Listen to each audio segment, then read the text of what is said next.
সবাইকে স্বাগত জানাচ্ছি। আশা করছি আপনারা সবাই ভালো আছেন, ভালোর দলে আছেন। আমিও ভালো আছি, ভালোর দলে আছি এবং 2025-এর শুভেচ্ছা নিন। প্রথম শুক্রবারে আজকে আমরা হাজির হয়েছি ভূত.com-এর একটা স্পেশাল এপিসোড নিয়ে। আশা করছি ভালো লাগবে আপনাদের। এই স্পেশাল এপিসোডের সবচেয়ে বড় স্পেশালিটি হচ্ছে এইখানে আমরা যাদের ঘটনা শেয়ার করব তাদের কাউকে হয়তো আপনারা চেনেন না, কিন্তু ঘটনাগুলো হয়তো আপনাদের মন ছুঁয়ে যাবে। যদি এতটুকু আনন্দ দিতে পারি আমরা নিজেকে ধন্য মনে করব। 2025 আপনাদের সবার জন্য সফলতা বয়ে নিয়ে আসুক। 2025 সুন্দর হোক। যা আপনাদের চাওয়া সেই চাওয়া যেন পাওয়া হয়ে আসে আপনাদের জীবনে। চলুন শুরু করা যাক। যেভাবে লেখা আছে আমি সেভাবেই পড়ে শোনাচ্ছি। আসসালামু আলাইকুম রাসেল ভাই, আশা করি ভালো আছেন। আমি নাম ঠিকানা প্রকাশে অনিচ্ছুক। আমি 2014 সাল থেকে ভূত এফএম শুনে আসছি। ভূত এফএম শেষ হবার পর খুব খারাপ লেগেছিল, কিন্তু জানতাম না ভূত.com শুরু হয়েছে, কারণ সবটা পড়লেই জানতে পারবেন। ভূত এফএমে ঘটনা পাঠাতে চেয়েছি, কিন্তু লেখার ভয়ে লিখে ওঠা হয়নি। অনেক ঘটনাই আছে আমার কাছে, কিন্তু ওই যে বললাম লেখার ভয় আর টাইপিং ভালো না জানায় লিখতে পারিনি। কিন্তু যখন আমার বন্ধুর কাছে শুনলাম ভূত.com শুরু হয়েছে, তখন নিজেকে আর আটকে রাখতে পারলাম না। নিজের সাথে ঘটা একটি ব্ল্যাক ম্যাজিকের ঘটনা যা আমার জীবন পুরো নষ্ট করে দিয়েছে। 1 বছর নষ্ট হয়ে গেছে আমার। ঘটনাটি অনেক বড়, তবুও ছোট করে লেখার চেষ্টা করছি। যেহেতু এটা আমার প্রথম ঘটনা, লেখায় কোনো ভুল ত্রুটি হলে ক্ষমা সুন্দর দৃষ্টিতে দেখবেন।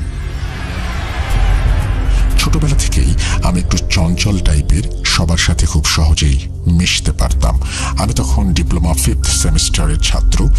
দেখতে মোটামুটি ভালো, যে কোনো মেয়েই আমাকে পছন্দ করে, কিন্তু 2-1 মাসের বেশি তারা আমার সাথে বন্ধুত্ব টিকিয়ে রাখতে পারে না। 2020 সালের ডিসেম্বর মাসের 26 তারিখ ফেসবুকে একটা মেয়ের সাথে পরিচয় হয়। আমি আগেই বলেছি আমার সম্পর্ক কারো সাথেই 2-1 মাসের বেশি থাকতো না, কিন্তু এইবার তার উল্টো হলো। নিজের অজান্তেই মেয়েটির সাথে দেখা করার পর তাকে ভালো লেগে যায়। শুরু হয় কথা বলা। বলে রাখা ভালো, আমি যে পলিটেকনিকে পড়তাম সেটি ছিল এক জেলায়, আর মেয়েটির বাসা ছিল অন্য জেলায়। এর মধ্যে আমার 5th সেমিস্টারের পরীক্ষা শুরু হয়। পরীক্ষা শেষ হবার পর আমি মেয়েটাকে চাপ দিতে থাকি বিয়ের জন্য। সে তার পরিবারকে বলে বিষয়টা, আমিও আমার পরিবারকে জানাই। আমার পরিবার মানলেও তার পরিবার সেটা মেনে নেয় না। আমরা পালিয়ে গিয়ে বিয়ে করার সিদ্ধান্ত নেই। যাই হোক, সে বলে সে সময় পেলে বেরিয়ে চলে আসবে। এর মধ্যে 4টা মাস কেটে যায় এবং 6ষ্ঠ সেমিস্টারের পরীক্ষার 1 মাস বাকি। সে হঠাৎ ফোন দিয়ে বলল, আমি মাওয়াঘাটে আছি, আমাকে নিয়ে যাও। আমি 7-5 না ভেবে মেসে ছোট ভাইকে আর একটা ফ্রেন্ডকে নিয়ে চলে যাই। তাকে নিয়ে সরাসরি আমার বাসায় চলে আসি। যেহেতু আমার পরিবার মেনে নিয়েছিল, তাই তারা আমাদের বিয়েটা দিয়ে দেয়। ভালোই কাটছিল দিনকাল। এর মধ্যে আমার মা তার কাছ থেকে তার পরিবারের নাম্বার নেয় এবং তার পরিবারকে আমাদের ঠিকানা দেয়। পরদিন তার পরিবার আমাদের বাসায় এসে উপস্থিত। আমি দেখে পুরোই হতবাক। কিরে, কিভাবে কি হলো? মায়ের কাছে জানলাম মা আসতে বলেছেন। তারা আমাদের উপরে খুব ক্ষিপ্ত, তাদের না জানিয়ে বিয়ে করার জন্য। অনেক জল্পনা কল্পনা শেষে যখন তারা মেয়েকে নিয়ে যাওয়ার জন্য রাজি করাতে পারল না, তখন তারা খাওয়া দাওয়া শেষ করে চলে যায়। 1 মাসের মতো বাসায় থাকার পর পরীক্ষার সময় হলে আমি কলেজে চলে আসি। এত কিছু কেন বললাম, যাতে আপনাদের বুঝতে একটু সুবিধা হয়। যাই হোক, আমি আসার কিছুদিন পর রমজান মাস শুরু হয়ে যায়। প্রথম রোজার দিন মা ফোন দিয়ে বলে তারা সব মেনে নিয়েছে। আমি ভাবি যাক, আলহামদুলিল্লাহ। বেশ ভালোভাবে তখন তারা যোগাযোগ করে আমার সাথে। 7ম রোজার দিন মা আবার ফোন দিয়ে বলে তোর খালা শাশুড়ি আর তার ছেলে এসেছে তোর বউকে নিয়ে যাবে, তোর পরীক্ষা শেষ হলে তোকে আর তোর বাবাকে গিয়ে নিয়ে আসতে বলেছে। আমি বলি, না, আমি বাসায় না যাওয়া পর্যন্ত কোথাও যাওয়া যাবে না। পরে সবার জোরাজোরিতে বলি, আচ্ছা ঠিক আছে, 7 দিনের জন্য, তারপর যেন নিয়ে আসে। তারা বিষয়টা মেনে নেয় এবং তাকে নিয়ে চলে যায়। ঘটনা মূলত এখান থেকেই শুরু। পরদিন তারা বাসায় ফিরে আমায় ফোন না দেওয়ায় আমি দুপুরে ফোন দেই ঠিকঠাক বাসায় পৌঁছেছে কিনা সেটা বোঝার জন্য। ফোন দেওয়ার পর রীতিমতো আমি শকড হয়ে যাই। কথা বলছি, আমি আমার বউ আমাকে বলছে, তুই আমাকে ব্যবহার করেছিস, তুই আমাকে আর কোনোদিন ফোন দিবি না। আমি ভাবছি, এটা কে যে আমায় ছাড়া কিছু বুঝতো না, সে এগুলি কিভাবে বলতে পারলো, ভাবতে পারলো? ফোনের ওই পার থেকে আবার কথা আসলো। এবার তার মা বলছে, তোমায় আমি ছাড়বো না, তোমার জীবনটা আমি নষ্ট করে ছাড়বো। আমি ফোন কেটে দিয়ে বাসায় ফোন দিলাম। মা ফোন ধরেই কাঁদো কাঁদো গলায় বলছে, তোর বউ আমাকে খুব অপমান করেছে, আর তোর শাশুড়ি। আমি ভাবছি, কি হচ্ছে এগুলো? এর মধ্যে মা বলল, তারা সোজা জানিয়ে দিয়েছে তারা আর এই বউকে বাসায় আসতে দেবে না।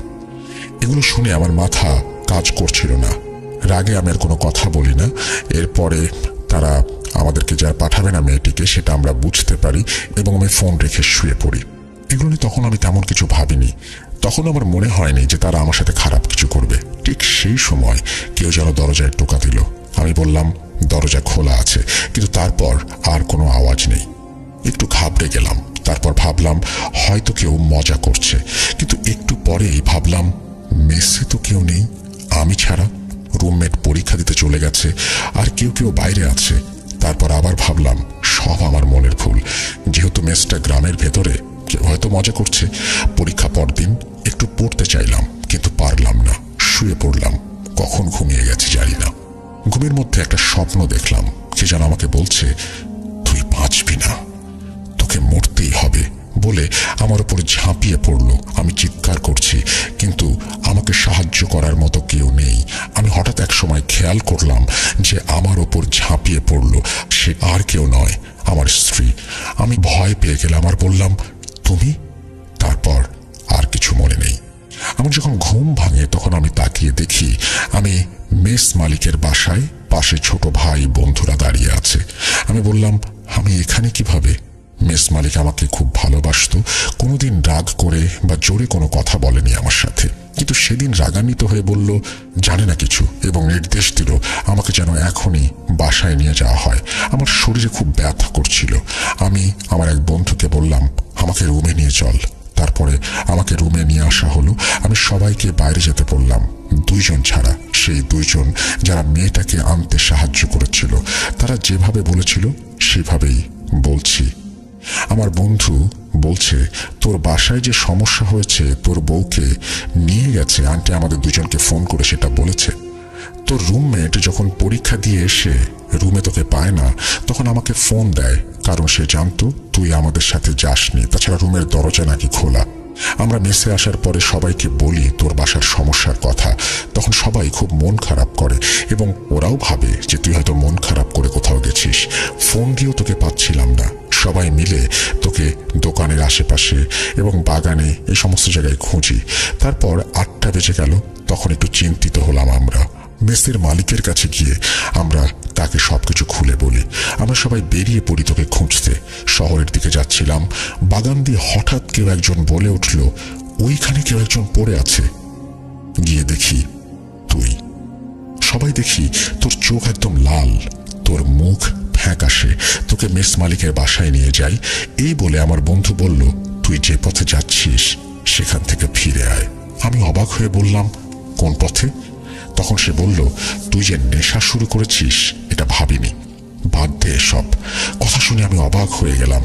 আমি ওদেরকে বোঝানোর চেষ্টা করলাম এবং সেই সময় আমি বুঝতে পারলাম যে মেস মালিক কেন আমার উপরে রেগেছিল। আমি খুব হতাশ হয়ে ভাবি, কি হলো এগুলো? তাহলে কি এটা স্বপ্ন ছিল? তারপর থেকে আমি বুঝতে পারছিলাম আমার সাথে সব সময় কে যেন থাকে, এমন কিছু ফিল করি। সেদিন রাতে ঘুমাতে পারিনি। পরের দিন পরীক্ষা দিয়ে আসার পর আমার খুব খারাপ লাগে। কিছু করার ছিল না। তারপর থেকে প্রতিদিন দুপুরে কেমন করে যেন ঘুমিয়ে যেতাম। সেই স্বপ্ন আর সেই ঘটনা ফিরে ফিরে আসতো। মূলত সবাই রেগে গিয়েছিল আমার প্রতি। কারো সাথে কথা বলতাম না, 2টি পরীক্ষাও দেইনি। সবাই ভাবে আমি নেশা করছি। এক পর্যায়ে মেস মালিক আমার বাসায় খবর দেয়। বাসা থেকে বাবা মা এসে সবটা শুনে আমায় বুঝিয়ে রেখে আসবে, কিন্তু মেস মালিক বলে আমি এমন ছেলেকে মেসে রাখবো না, সে নেশা করে, আমার মেসের নাম খারাপ হবে। মা বাবা অনেক চেষ্টা করে অন্য মেসে রাখার জন্য, কিন্তু কেউ রাখতে চায় না। কারণ কলেজ সহ পুরো এলাকায় সবাই জানতো আমি নেশা করা শুরু করেছি। বাবা সব আশা ছেড়ে দিয়ে আমাকে বাসায় নিয়ে আসলো। আমি বাসায় সবটা বললাম। আমার সাথে এমন হয় তারা কেউ বিশ্বাস করে না, আমার কথা তারা কেউ আমলে নেয় না। তারা সবাই ধরে নেয় আমি নেশা শুরু করেছি। কি একটা অবস্থা! বিশ্বাস করবেন না, আমি নিজেকে অসহায় ভাবতে শুরু করি। বাসায় আসার পর 4 দিন কিছু হয়নি। 5 দিনের দিন রাতে আমি ফোন চাপছিলাম, হঠাৎ মনে হলো জানলা দিয়ে কিছু একটা ঢুকলো। আমি তেমন কিছু না ভেবে জানালা হালকা খোলা ছিল, বন্ধ করে দিলাম। এর কিছুক্ষণ পর মনে হলো কোনো একটা মেয়ে আমার টেবিলের পাশে দাঁড়িয়ে কাঁদছে। আমি প্রচন্ড রকমের ভয় পাই। রুমের আলো জ্বালিয়ে যেটা দেখতে পাই সেটা দেখার জন্য আমি প্রস্তুত ছিলাম না। আমি দেখলাম আমার স্ত্রী দাঁড়িয়ে কাঁদছে। ভয়ে আমি শীতল হয়ে যাই। কি বলবো, কাকে ডাকবো কিছুই বুঝতে পারছি না। আমার মুখ দিয়ে কোনো কথা বের হচ্ছে না। কান্না থামিয়ে হাসি শুরু করলো মেয়েটি। বলল, মরবি, তুই মরবি। আমি কি করব ভাবতে পারছিলাম না। হঠাৎ করে মায়ের ডাক শুনে শান্তি এলো মনে। তাকিয়ে দেখি সে নেই। মায়ের কথা শুনে দরজা খুলে দেখি মা বাইরে দাঁড়ানো। মা বলল, তোর দাদি খুব অসুস্থ, দেখে আসি চল। আমি বললাম, বাবা যাবে না? মা বলল, তোর বাবা আগেই গেছে। আমি ফোনের দিকে তাকিয়ে দেখি 11:49 মতো বাজে। কিছু না ভেবে মায়ের সাথে চলে গেলাম। দেখলাম মা দাদি বাড়ি না গিয়ে রাস্তা দিয়ে হেঁটে পুকুরের দিকে যাচ্ছে। বলে রাখা ভালো, আমাদের এদিকে আবাদি জমি নেই বললেই চলে, সব পুকুর। আমি মাকে ডাকতে ডাকতে পেছনে পেছনে যাচ্ছি। হঠাৎ মা আমাদের বাড়ির পাশে বাঁশঝাড়ে এসে থেমে বলে, দাদিকে দেখবি? বলে একটা বিকট হাসি দেয়। আমি মায়ের এমন আচরণ দেখে বললাম, তোমার কি হয়েছে মা, এমন করছো কেন? তখন মা বলছে, তোকে তোর বউয়ের কাছে রেখে যাচ্ছি, বলে আবার হাসতে শুরু করে। আমি ভয়ে ভয়ে মায়ের দিকে তাকিয়ে দেখি কি ভয়ঙ্কর সেই চেহারা। ওটা আমার মা না, আমার দাদি। একটু পিছনে এসে দেখি আমার শাশুড়ি। আমি আমার মাথায় হাত দিয়ে সেখানে বসে পড়ি। কিছুক্ষণ পর খেয়াল করলাম পাশে কেউ নেই। বাসার দিকে যাওয়ার জন্য চেষ্টা করছি, কিন্তু এর মধ্যে ঘটল আর এক ঘটনা। একটা মানুষ বাঁশের ওপর বসে আমার নাম ধরে ডাকছে। আমি আবার ভয়ে শিউরে উঠলাম। অবয়বটিকে দেখতে এমন ছিল 10 থেকে 12 ফুট উচ্চতার একটা মহিলা। চুলগুলো লম্বা, মাটিতে ঝুলে আছে এবং অনেকখানি বাঁশের সাথে পেঁচিয়ে আছে। আমি নিজেকে ধরে রাখতে পারলাম না, জ্ঞান হারিয়ে ফেললাম। জ্ঞান ফিরলে আমি আমার রুমে নিজেকে আবিষ্কার করি। আমি সবাইকে বলি কি হয়েছিল আমার সাথে। আমার সাথে ঘটা সব ঘটনা সবাই শোনে। বলে বউয়ের জন্য আমি পাগল হয়ে গেছি, আবোল তাবোল কথা বলছি। কিন্তু মা তো মা, আমার কথাটা সে বিশ্বাস করে। বাবাকে বলে, বাবা অনেক রেগে যায় আর গালাগালি করে। মা বাবাকে বলে, শোনো, ওর কথা বিশ্বাস করো। না করে কি করবে? গেটে তালা চাবি লাগিয়ে তোমার কাছেই রাখো তাহলে। ও ইচ্ছে হলে যে বাইরে যাবে তার আর উপায় থাকবে না। আর 2 দিন পর জ্ঞান ফিরল। বাবা সেটাও কেন যেন বিশ্বাস করতে চাইছিল না। সেদিন থেকে আমার খুব জ্বর আসে। 1 সপ্তাহ পার হলেও জ্বর ভালো হয় না। আমি কিছু খেতে পারতাম না, বমি হয়ে যেত। তখন আমার ওজন অনেক কমে যায়, আমি একদম রোগা হয়ে যাই। আমার ওজন ছিল 68 কেজি, সেই ওজন 53 কেজি হয়ে যায়। শরীরে হাড় ছাড়া কিছু ছিল না। মা এগুলো দেখে সহ্য করতে না পেরে আমার এক চাচা কবিরাজ ছিল, তার কাছে নিয়ে যায় চিকিৎসার জন্য। তিনি আমাকে দেখে বলেন, আগে নিয়ে আসেননি কেন? একদম শেষ হয়ে গেছে। আমাকে 2 দিন সময় দিন, কি হয়েছে জানাবো। আমরা বাসায় চলে আসি। সেদিন রাত থেকে কি কি ঘটেছে আমার মনে নেই। চলেন আমার মা যেভাবে বলেছে সেভাবেই শুনি।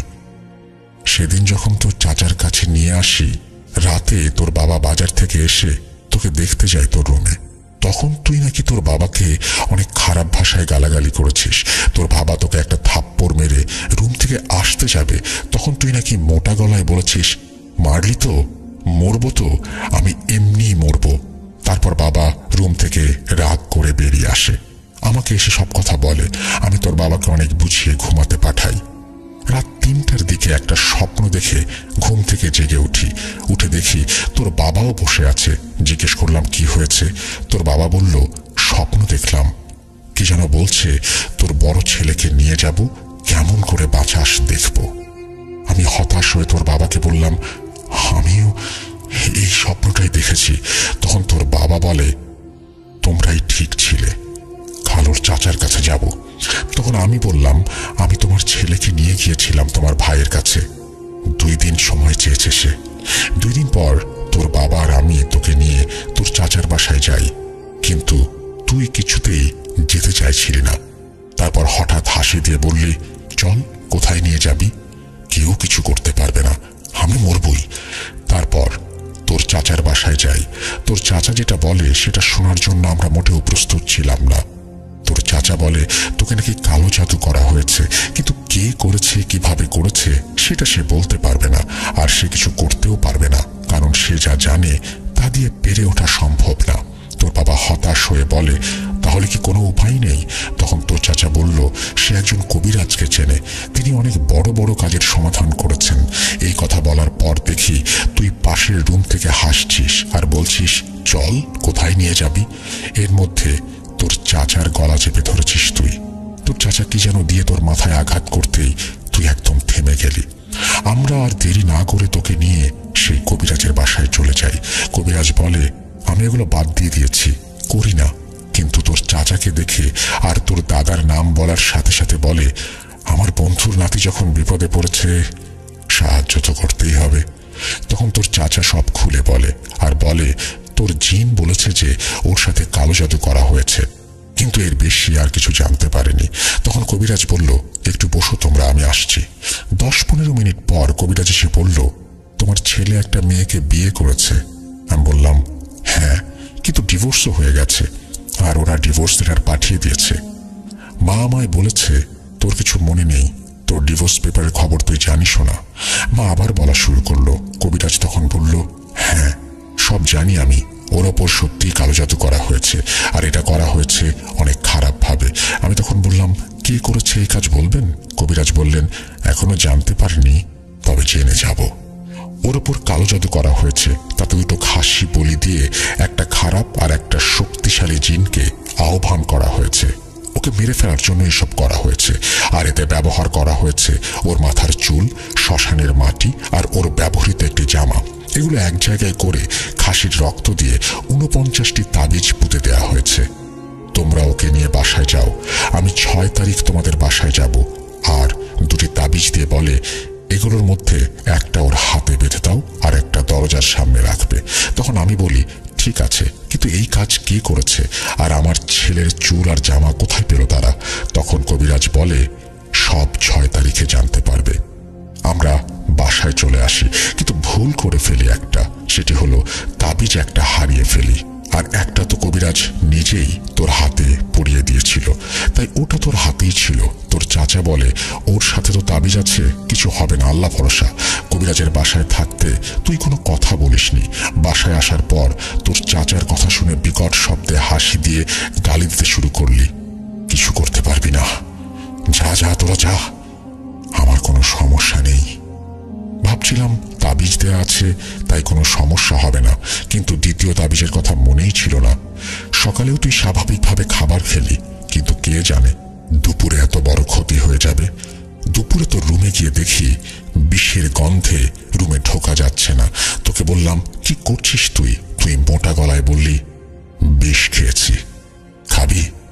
বলেছিলাম না নিয়ে যাব বলে হাসতে শুরু করলি। আমি চিৎকার করায় সবাই এসে তোকে জোর করে হাসপাতালে নিয়ে যেতে চায়, কিন্তু কেউ পারছিল না। আল্লাহর অশেষ দয়ায় 25-30 জন লোক কাজ শেষ করে বাসায় ফিরছিল। তারা ধরাধরি করে তোকে নিয়ে যায় ডাক্তারের কাছে। যাওয়ার পর তোকে ওয়াশ করা হয়। তুই একদম সুস্থ হয়ে গিয়েছিলি, একাই বাসায় চলে এসেছিলি, কিন্তু পরদিন সকাল থেকে এমন ঝাঁকুনি শুরু হয়, আবার মেডিকেলে ভর্তি করা হয় তোকে। সবাই অনেক চিন্তায় পড়ে গিয়েছিল তোকে নিয়ে। ডাক্তাররাও কেউ বলতে পারছিল না কি হয়েছে, কি করা যেতে পারে। এমন আচরণ দেখে ডাক্তার বা আশেপাশের মানুষও ভয় পেত। এসবই তোর বাবার মুখে শোনা, আমায় তো যেতে দেয়নি। এর মধ্যে তোর চাচা কবিরাজকে সব খুলে বলে। কবিরাজ অনেক বকা দেয়। বলেছিলাম না দেখে রাখতে, আমার কথা শোনেন নাই। তাবিজও হারিয়ে ফেলেছেন, বলেন নাই। এখন যত তাড়াতাড়ি সম্ভব আমার সাথে দেখা করেন। তোর চাচা কবিরাজের কাছে গেলে আবার দুটো তাবিজ দেয় আর বলে আগে যেটা হাতে আছে ওটা খুলে দিতে হবে আর এটা পরিয়ে দিতে হবে, একটা বালিশের নিচে রাখতে হবে। এটা করার পর তুই আর কোনো রকম উদ্ভট আচরণ করিসনি, কিন্তু কারোর সাথে কথাও বলিসনি। 13 দিন পর তুই সুস্থ হলে ডাক্তার তোকে ছেড়ে দেয়, কিন্তু তুই কারোর সাথে তখনও কথা বলা শুরু করিসনি। এলাকার সবাই বলে তুই মেয়েটার জন্য বিষ খেয়ে পাগল হয়ে গেছিস। যাই হোক, কবিরাজ তুই সুস্থ হওয়ার 5 দিন পর আসে, অর্থাৎ নভেম্বরের 23 তারিখ। তখন তিনি তোর রুমে ঢুকে তোকে আনতে বলে। তোকে একটা গোল বৃত্তের মধ্যে বসানো হয়। তিনি বলেন 1 ঘন্টা আমি একে আটকে রাখতে পারবো। এর মধ্যে জোড়া খাসি একদমে কিনতে হবে আর 1 মণ মিষ্টি, 3 হাত কাফনের কাপড় লাগবে। আধা ঘন্টার মধ্যে এসব ব্যবস্থা করতে হবে। তোর বাবা যায় মিষ্টি আর কাফনের কাপড় আনতে, আর তোর মামা আসে। সেই দিন তোর মামা বের হয় খাসি কিনতে। এর মধ্যে কবিরাজ তোর চাচাকে বলে তোর পেছনে বসতে আর আমাকে একটা সাইডে বসতে বলে। তারপর তোর ওপর সেই জিনটাকে হাজির করা হয়। জিজ্ঞেস করে তুই এই ছেলেকে ছেড়ে যেতে চাস কিনা, কেন এর ক্ষতি করছিস। তখন মেইলি কণ্ঠে তুই বললি আমার কাজ শেষ না হওয়া পর্যন্ত আমি যাব না। তখন কবিরাজ বলে তুই যাবিও এবং সব বলবিও। এই বলে ব্যাগ থেকে জমজম কূপের পানি বের করে কি যেন পড়ে ছিটিয়ে দেয়। তখন তুই বললি বেশিক্ষণ আটকে রাখতে পারবি না আমাকে, আমি বের হলে কি হবে জানিস তো। তখন কবিরাজ আবার পানি ছিটিয়ে দেয়, বলে বের হতো, আমি জানি তোকে কে পাঠিয়েছে, কিন্তু আমি তোর মুখ থেকে শুনবো। কিন্তু কবিরাজ কোনোভাবেই বলাতে পারছিল না। এর মধ্যে তোর মামা আর বাবা এসে পড়ে। 40 মিনিট লেগেছিল তাদের এগুলো জোগাড় করে নিয়ে আসতে। কবিরাজ সাথে সাথে তোর চাচাকে ইশারা করে। তোর চাচা তোর বাবার কাছ থেকে কাফনের কাপড় নিয়ে কিছু অংশ কেটে তোর চোখে বেঁধে দেয় আর খাসিটা তোর সামনে রেখে দেয়। বাকি কাফনের অংশে তোর নাম আর কি যেন লেখে এবং খাসির ওপর দিয়ে দেয়। তারপর সাথে সাথে তুই একদম ছোটাছুটি শুরু করে দিস। এর মধ্যে তোর চাচা 1 কোপে কাফনে জড়ানো খাসির গলা কেটে দেয়। তুই হাসতে হাসতে টলে পড়ে যাস। কবিরাজ সাথে সাথে তোকে তুলে বৃত্তের মধ্যে বসায়, তোকে তোর রুমে রেখে আসতে বলে। তিনি বলেন আর কোনো সমস্যা হবে না, ওকে নিয়ে যান। ওই জিন এখন বৃত্তের মধ্যে, এই খাসিটির ভেতর ওকে বন্দি করা হয়েছে, কোনো সমস্যা নেই। তোকে রুমে রেখে আসার পর দেখলাম কবিরাজ বোতলের মুখ আটকে বলল জিনটিকে এখানে বন্দি করা হয়েছে, তোমরা মুক্ত, তোমাদের ছেলের সাথে আর কোনো সমস্যা হবে না। কি ভাবছেন ঘটনা এখানে শেষ? না, আর একটু বাকি আছে। মা আবার বলছে। তখন আমি কে এটা জানতে চাইলাম কবিরাজের কাছে। কবিরাজ বলেন বলবো কি করেছে এই কাজ। তার আগে রুমের আলোগুলো বন্ধ করেন। কেউ এই রুমে প্রবেশ করলে সবাই সালাম দেবেন। তারপর 5 মিনিট পর তাকে জিজ্ঞেস করবেন কে এই কাজ করেছে। কবিরাজ কি যেন সব পড়লেন আর আলো বন্ধ করতে বললেন। আলো বন্ধ করার কিছু সময় পর সাদা জুব্বা পরা একজন লোক রুমে প্রবেশ করলো। আমরা সবাই তাকে সালাম দিলাম। তিনি মিষ্টি ভাষায় সালামের উত্তর দিলেন। তারপর 5 মিনিট পর তোর বাবা জিজ্ঞেস করলো আমার ছেলের সাথে এমন কাজ কে করেছে।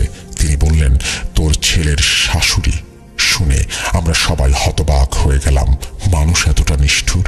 তোর বাবা আবার জিজ্ঞেস করলো তাহলে চুল আর জামা কোথায় পেল তারা। তখন তিনি বললেন তোরা মেয়েটাকে ভুল বুঝিস না, আর মেয়েটি তোর ছেলের মতোই কালো জাদুতে আসক্ত হয়ে গেছে। তার মা তাকে পুরো নিজের বশে নিয়ে এসেছে। মেয়েটি সত্যিই তোর ছেলেকে ভালোবাসতো। তোর ছেলের জামা আর চুল ওই মেয়েটি নিয়ে গিয়েছিল, আর অনেক কিছুই মেয়েটির কাছে ছিল, তার মা সব ফেলে দিয়েছে। এগুলো থাকার কারণে কাজটি খুব সহজে করাও গিয়েছে। ছেলের কাছেও মেয়েটির চুল আছে, ছেলের মানি ব্যাগে। জিনটি তোর ছেলেকে মারার জন্য ওই মেয়ের রূপ নিয়ে আসতো। লোকটি নিমিষেই এসব কথা বলে হারিয়ে যায়। তখন কবিরাজ বলে ওটা একটা জিন ছিল যেটা কবিরাজের সাথে থাকে। এগুলো শোনার পর সবাই একদম চুপ হয়ে যায়, কেউ কোনো কথা বলে না। কবিরাজ তার কাজ শেষ করে তাকে একটা তাবিজ তাবিজ দেয় আর 2 মাস গরুর মাংস খেতে বারণ করে। তাকে হাদিয়া দিতে গেলে মুচকি হাসি দিয়ে বলে, লাগবে না, আমি কাজটা করতাম না, বাদ দিয়ে দিয়েছিলাম, এগুলো কিন্তু আমার বন্ধুর নাতি, এই জন্যই করেছি। এই বলে কবিরাজ চলে যায় আর তোকে দেখে রাখতে বলে। মায়ের মুখ থেকে এগুলো শুনে আমি ভাবি, আমার পছন্দ ছিল না, ভালো কথা, কিন্তু এগুলো করে আমাদের বিচ্ছেদ ঘটানোর খুবই কি দরকার ছিল? এগুলোর তো কোনো প্রমাণ থাকে না, তাই কোনো রকম অভিযোগও কারো কাছে করা যায় না। আমার বাবা ক্ষিপ্ত হয়ে তাদের ওপর কালো জাদু করতে চেয়েছিলেন, কিন্তু মা বলেন, কি দরকার, যেটা ওরা করেছে আমরাও যদি তাই করি, আমার ছেলে তো বেঁচেই গিয়েছে, এটা মহাপাপ, আল্লাহ আমাদের মাফ করুন, কেউ যদি পাপ করে থাকে তাকেও মাফ করুন। আসলে আমরা জেনে শুনে কেন পাপ করব? কালো জাদু কি জিনিস আমরা হাড়ে হাড়ে টের পেয়েছি। এই কাজ কেউ করবেন না, খুবই খারাপ কাজ। আমি এখনো অসুস্থ, আমার জন্য সবাই দোয়া করবেন। অসুস্থ অবস্থায় লিখলাম, সিলেক্ট হলে জানাবেন, আর লেখায় ভুল ত্রুটি হলে ক্ষমা সুন্দর দৃষ্টিতে দেখবেন। এই বলে তিনি তার ঘটনা শেষ করেছেন। ধন্যবাদ আপনাকে আপনার ঘটনার জন্য। আশা করছি আমাদের এই ঘটনাটি যারা শুনলেন তাদেরও ভালো লেগেছে। আমরা সরাসরি চলে যাব আমাদের পরবর্তী ঘটনায়। আশা করছি আমাদের সঙ্গেই থাকবেন।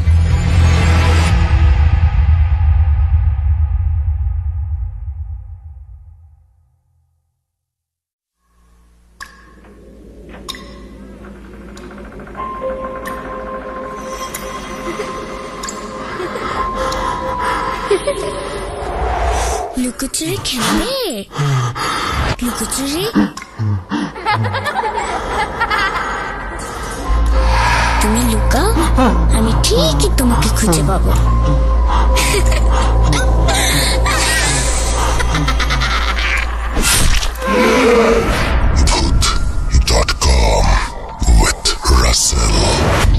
Welcome back. আপনাদের সবাইকে স্বাগত জানাচ্ছি, আমি রাসেল। আশা করছি আপনারা সবাই ভালো আছেন, ভালোর দলে আছেন। আমিও ভালো আছি, ভালোর দলে আছি। এবং এখন সরাসরি চলে যাব অডিও ক্লিপে। আশা করছি আপনারা প্রথম থেকে শেষ পর্যন্ত আমাদের সঙ্গেই থাকবেন। কোনো কথা না বলে চলুন সরাসরি চলে যাই ঘটনায়। আসসালামু আলাইকুম, আমি পোল্যান্ড থেকে সাবরিনা বলছি। আমি আসলে ভূত FM, ভূত.com দুটারই ভীষণ ফ্যান। আমার প্রতিদিন একটা এপিসোড হলেও ভূত.com এর আমার শুনতে হয়। বিশেষ করে আমি রান্না করার টাইমে তো ভূত.com একটা কমন জিনিস, যেটা চলবে আর আমি রান্না করব। তো আর অবশ্যই অরিজিনাল যে পেজটা আছে সেটাই সাবস্ক্রাইব করা, সেটা থেকে শুনি। যদিও সময়ের একটা পার্থক্যের কারণে আমি লাইভ শোগুলো শুনতে পারি না, তো পরে রেকর্ডেড যে শোগুলো থেকে সেগুলো আসলে শুনতে হয়। যাই হোক, আমার সাথে আল্লাহর রহমতে কখনো কোনো কিছু আমি ফেস করি না, আমি কখনো কোনো ঘটনা এরকম ঘটে নাই, বা আমি প্রত্যক্ষদর্শী এরকম ভাবে না। তবে আমি আজকে যে ঘটনাটা শেয়ার করব সেটা আমার বোনের ছেলের সাথে ঘটা। ওর নাম ইক্তিদার। তো ও আরো ছোটবেলার ঘটনা আর কি। আমি আসলে জানি না ঘটনাটা ভয়ের কিনা বা হরর দিক থেকে ভয়ঙ্কর কিনা। বিষয়টা হচ্ছে যে, হয় না যে ফ্যামিলির কাছের মানুষজনের যদি কোনো রকমের কোনো অস্বাভাবিকতা আমরা দেখি, তখন সেই জিনিসটা আসলে আমাদের জন্য ভয়ঙ্কর, সেটা মেনে নিতে আসলে কষ্ট লাগে। আর যেহেতু একটা ছোট বাচ্চার সাথে এরকম একটা ঘটনা ঘটছে, তো যাই হোক, কথা না বাড়াই আমি ঘটনায় যাই। ঘটনাটা হচ্ছে, আমরা প্ল্যান করি যে আমরা সাজেক যাব ঘুরতে। তো আমি, আমার বোনের হাজবেন্ড, ওই ছোট বাবু ইক্তিদার, তারপর আমার আরো অন্যান্য বোনের মেয়ে ছেলে সবাই একসাথে, মানে ভাগ্না ভাগ্নি সবাই একসাথে প্ল্যান করি যে আমরা সাজেক ঘুরতে যাব। তো সাজেক যাওয়ার টাইমে যে ঘটনাটা হয়, এটা হয়তো অনেকে জানেন, আমি জানি না। আমি ওইবারই প্রথম আমার সাজেকের ট্যুর। এরপর আমরা আসলে বাসা থেকে কখনো কারো মনে টানে নাই, এরপর আমরা সাজেকের দিকে যাই ওই ঘটনার পরে। তো আমরা যখন যাচ্ছিলাম, তো সেই টাইমে একটা জায়গাতে সবগুলো বাস থামছে এক সিরিয়ালে। তো অন্যান্য জেলা থেকে যে সমস্ত বাসগুলো আসছে সবগুলো একসাথে দাঁড়া করানো। ফজরের আজানের, তো আমরা জানি না যে কেন দাঁড়া করানো। তো সেই টাইমে আমরা জিজ্ঞেস করছিলাম যে কেন এখানে বাস কেন ওয়েট করতেছে। তখন এক কথা দুই কথাই শুনি যে এখান থেকে বাসগুলো সব ফজরের আজানের পরে তারপরে সামনের দিকে যাবে, খাগড়াছড়ির দিকে ঢুকবে আর কি। তো ওয়েট করতেছিল। তো ওই টাইমে আমার আপু ওয়াশরুমে যাবে, তো ওয়াশরুমে যাওয়ার জন্য সে নামে বাস থেকে। তো ওয়াশরুম থেকে আসার পরে দেখতেছে যে জিজু আর ইক্তিদার দাঁড়ানো। তো ইক্তিদার জিজুর কোলে। তো এমন টাইমে হুট করে ইক্তিদার তখনও কিন্তু ফজরের আজান পড়ে নাই, তারও আগে হুট করে ইক্তিদার ভাও ভাও এরকম বলে হাত দিয়ে একটা জায়গা দেখাইছে, আর সাথে সাথে ওর পুরো শরীর ঝাড়া দিছে, মানে শরীর ঝাড়া দিয়ে উঠছে। তো আপু ভাবছে যে ওর হয়তো বা ঠান্ডা লাগতেছে। তো আপু জিজুরে বলতেছে যে ইক্তির আব্বু চলো আমরা বাসের ভিতরে চলে যাই, ইক্তিদারের হয়তো বা ঠান্ডা লাগতেছে। আবার সেই টাইমটা হয়তো বা নভেম্বর ডিসেম্বরের দিক ছিল, আমার আসলে টাইমটা ঠিক খেয়াল নেই, তবে হ্যাঁ ঠান্ডা ঠান্ডা ছিল ওয়েদার। তো বাসের মধ্যে চলে আসে। তো ছোট মানুষ, আমরা আসলে বুঝি নাই যে ও আসলে কিছু দেখে ভয় পাইছে বা কিছু, আমরা জানি না। তো আমরা ওই টাইম পর্যন্ত আমরা কিছুই জানি না। এটা হচ্ছে জিজু আর সীমা আপুর সামনে এই ঘটনাটা, মানে আমার আপুর সামনে এই ঘটনাটা ঘটছে। তো তারা বাসে চলে আসে। তো বাস ফজরের আজানের পরে রওনা হয়ে আমরা খাগড়াছড়িতে নামি। খাগড়াছড়িতে নামার পর যেটা হয়, আমরা নেমে একটা খাবার হোটেলে ঢোকার সাথে সাথে হয় কি, ইক্তিদার একদম মানে হুট করে ও খিচনি দেওয়া শুরু করে। ঠিক আছে, ফার্স্টে হয় ওর শরীর হাত পা একদম ছেড়ে দিছে, এরকম হাত পা ছেড়ে দিছে। তো এই অবস্থাতে আপু ওরে কোলে নেওয়া, তো দেখতেছে যে ও খিচনি দিচ্ছে, মানে এটা আমাদের চোখের সামনে দেখা যে এরকম ভাবে খিচনি দিচ্ছে। ওর হাত পা আমি দেখতেছি যে সোজা হয়ে গেছে, ওর মুখ দিয়ে লিটারালি ফেনা বের হওয়া শুরু করছে। আল্লাহ মাফ করুক, মানে এত ভয়ঙ্কর ছিল এই দৃশ্যটা আমাদের জন্য, এত কষ্টদায়ক ছিল যে একটা ছোট বাচ্চা ওর এরকম একটা সিন আমরা দেখতেছি ওই টাইমটাতে। তো আমরা তো ভয়ে শেষ, আল্লাহ আল্লাহ করতেছি, সূরা পড়তেছি, ফু দিচ্ছি, কি করবো আমরা ওই টাইমে। ওইখানে আমরা ফার্স্ট টাইম গেছি, আমরা জানিও না হসপিটাল কোন দিকে, কিচ্ছু বুঝতেছি না, মানুষজন একদম জড়ো হয়ে গেছে। এই অবস্থায় জিজু কি করলো, ওরে জ্যাকেট দিয়ে জাস্ট ধরে টাইট করে ঠান্ডার মধ্যে দৌড় দিছে বাইরের দিকে, যে ওরে হসপিটালের দিকে নিয়ে যাবে। তো ওই টাইমে একটা অটোওয়ালা তারে বলতেছে যে কোথায় যাবেন, তো বলতেছে যে হসপিটালে যাও, আমার বাচ্চার অবস্থা ভালো না। তো অটোওয়ালা, আল্লাহ ওনার ভালো করুক, ওই ভদ্রলোক উনি বলতেছে যে আমার অটোতে উঠেন, আমি আপনারে নিয়ে যাই। তো উনি হসপিটালে নিয়ে যায়। হসপিটালে নেওয়ার সাথে সাথে বাবুরে সাপোজিটার দেওয়া হয়, অক্সিজেন লাগানো হয়, ওর জ্বর একদম মাথায় উঠে গেছে এরকম অবস্থা। তো আফটার 3 or 4 hours বাবু একটু স্বাভাবিক হয়েছে। তো স্বাভাবিক হয়েছে, এদিক দিয়ে বিকেল হয়ে গেছে। তো আমরা তো আর তখন ব্যাকও করতে পারতেছি না। তো আমরা প্ল্যান করি যে পরের দিন সকালে আমরা ঢাকায় রওনা দিব, আমরা আর সাজেকের দিকে যাব না, খাগড়াছড়ি থেকে আমরা বাসার দিকে ব্যাক করব। তো বাবুকে নিয়ে আসছে হসপিটাল থেকে হোটেলে। তো তখন বাবু একদম নর্মাল, মানে সকালে যেরকম একটা কিছু, হ্যাঁ ওর শরীর দুর্বল বোঝা যাচ্ছে, বাট ও এমনি নর্মাল, খেলতেছে, খাইতেছে, আল্লাহর রহমতে সবকিছু স্বাভাবিক। তো সকালে রাত্রে থেকে ওর আবার জ্বর ওঠা শুরু হয়েছে, সকালে ওর জ্বর, ভীষণ জ্বর। সেই অবস্থাতে আমরা ঢাকায় রওনা দিই, ঢাকায় চলে আসি। ঢাকায় আসার পরে যেটা হয় যে বাবু খালি ভয় পায়, ওর জ্বর থাকে, ও অসুস্থ থাকে আর ভয় পায়, আর এরকম হাত দিয়ে দিয়ে দেখায় যে ভাও ভাও ভাও এরকম করে, চিৎকার করে। তো আমরা বুঝতেছিলাম না, ডাক্তার দেখাইছে, ডাক্তার বলছে ওর অতিরিক্ত জ্বরের কারণে এরকম করতেছে। তো এটা আসলে সাইন্টিফিক ব্যাখ্যায় ডাক্তার বলছে যে ও জ্বর মাথায় উঠে গেছিল, এর জন্য এরকম খিচনি হয়েছে, বা ওইদিকে অক্সিজেন লেভেল কম, বাচ্চার সমস্যা হয়েছে, এটা সাইন্টিফিক ব্যাখ্যা।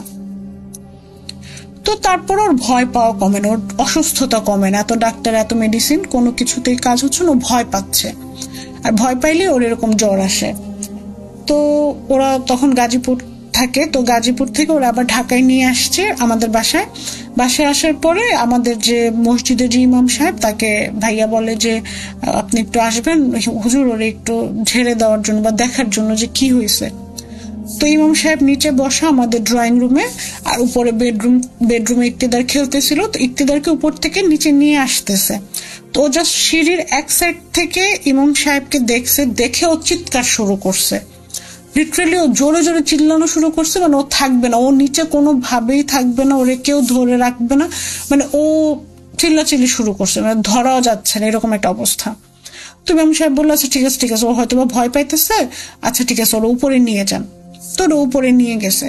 তো যাওয়ার পরে ইমাম সাহেব যেটা বললো যে ও কোনো কিছু দেখে ভয় পাইছে, ও তো ছোট মানুষ, কথা তো বলতে পারেনি স্পষ্ট ভাবে, বা ক্লিয়ার না যে ও বলবে যে কি দেখছে বা খারাপ কিছু দেখছে ভালো কিছু, সেটা তো বলতে পারতেছে না। বাট যেটাই দেখছে ও হয়তো বা খারাপ কোনো কিছু দেখছে, যেটা দেখে ও ভয় পাইছে, আর ভয় পাওয়ার কারণে ও এরকম করতেছে। আর এরকম ও হয়তো কিছু দেখে যেটা ওরে দেখা দেয়, আর ও এরকম ভাও বলে। তো এটা হলো ইমাম সাহেবের ব্যাখ্যা। তারপর ইমাম সাহেব হলো পানি পড়া দেয়। তো পানি পড়া দেওয়ার পরে আপু ও খেলতেছিল, তো পানি পড়া নিয়ে যে আমার ভাগ্নি হয়তো বা আপু বা আমার ভাগ্নি দুজনের একজন পানি পড়া উপরে নিয়ে গেছে। যাওয়ার পর ও খেলতেছিল, উল্টা দিকে ফিরে আর কেউ খেলতেছে, তো পিছন থেকে জাস্ট ওর গায়ে পানি পড়াটা ছিটা দেওয়া হয়। আর ও চিৎকার করে ওঠে, এমন ভাবে চিৎকার, রাগ করতেছে, মানে খুব বিরক্ত হয়েছে, এরকম একটা ওর অ্যাটিটিউড ছিল ওই টাইমটায়। তো এরপরে আল্লাহর রহমতে ওদের বাসায় গাজীপুরে ইমাম সাহেবের যাওয়ার কথা ছিল বাসা বন্ধ করার জন্য। তো সেই টাইমে রাস্তার কাজটা যাওয়া অনেক আগের ঘটনা, যেহেতু তো টাইমেরও একটা বিষয় ছিল, যাওয়া হয় না। তো তবে এখান থেকে নাকি কিভাবে বাসা বন্ধ করা যায়, তো ওইভাবে ইমাম সাহেব বাসাটা বন্ধ করে দিছে। তো আর পানি পড়া দেয়। আল্লাহর রহমতে দেখা গেছে এরপর থেকে বাবুর যে ভয় পাওয়ার যে বিষয়টা, সেই জিনিসটা রিকভার হয়েছে। আল্লাহর রহমতে সুস্থ ছিল, মানে রিকভার করছে আর কি।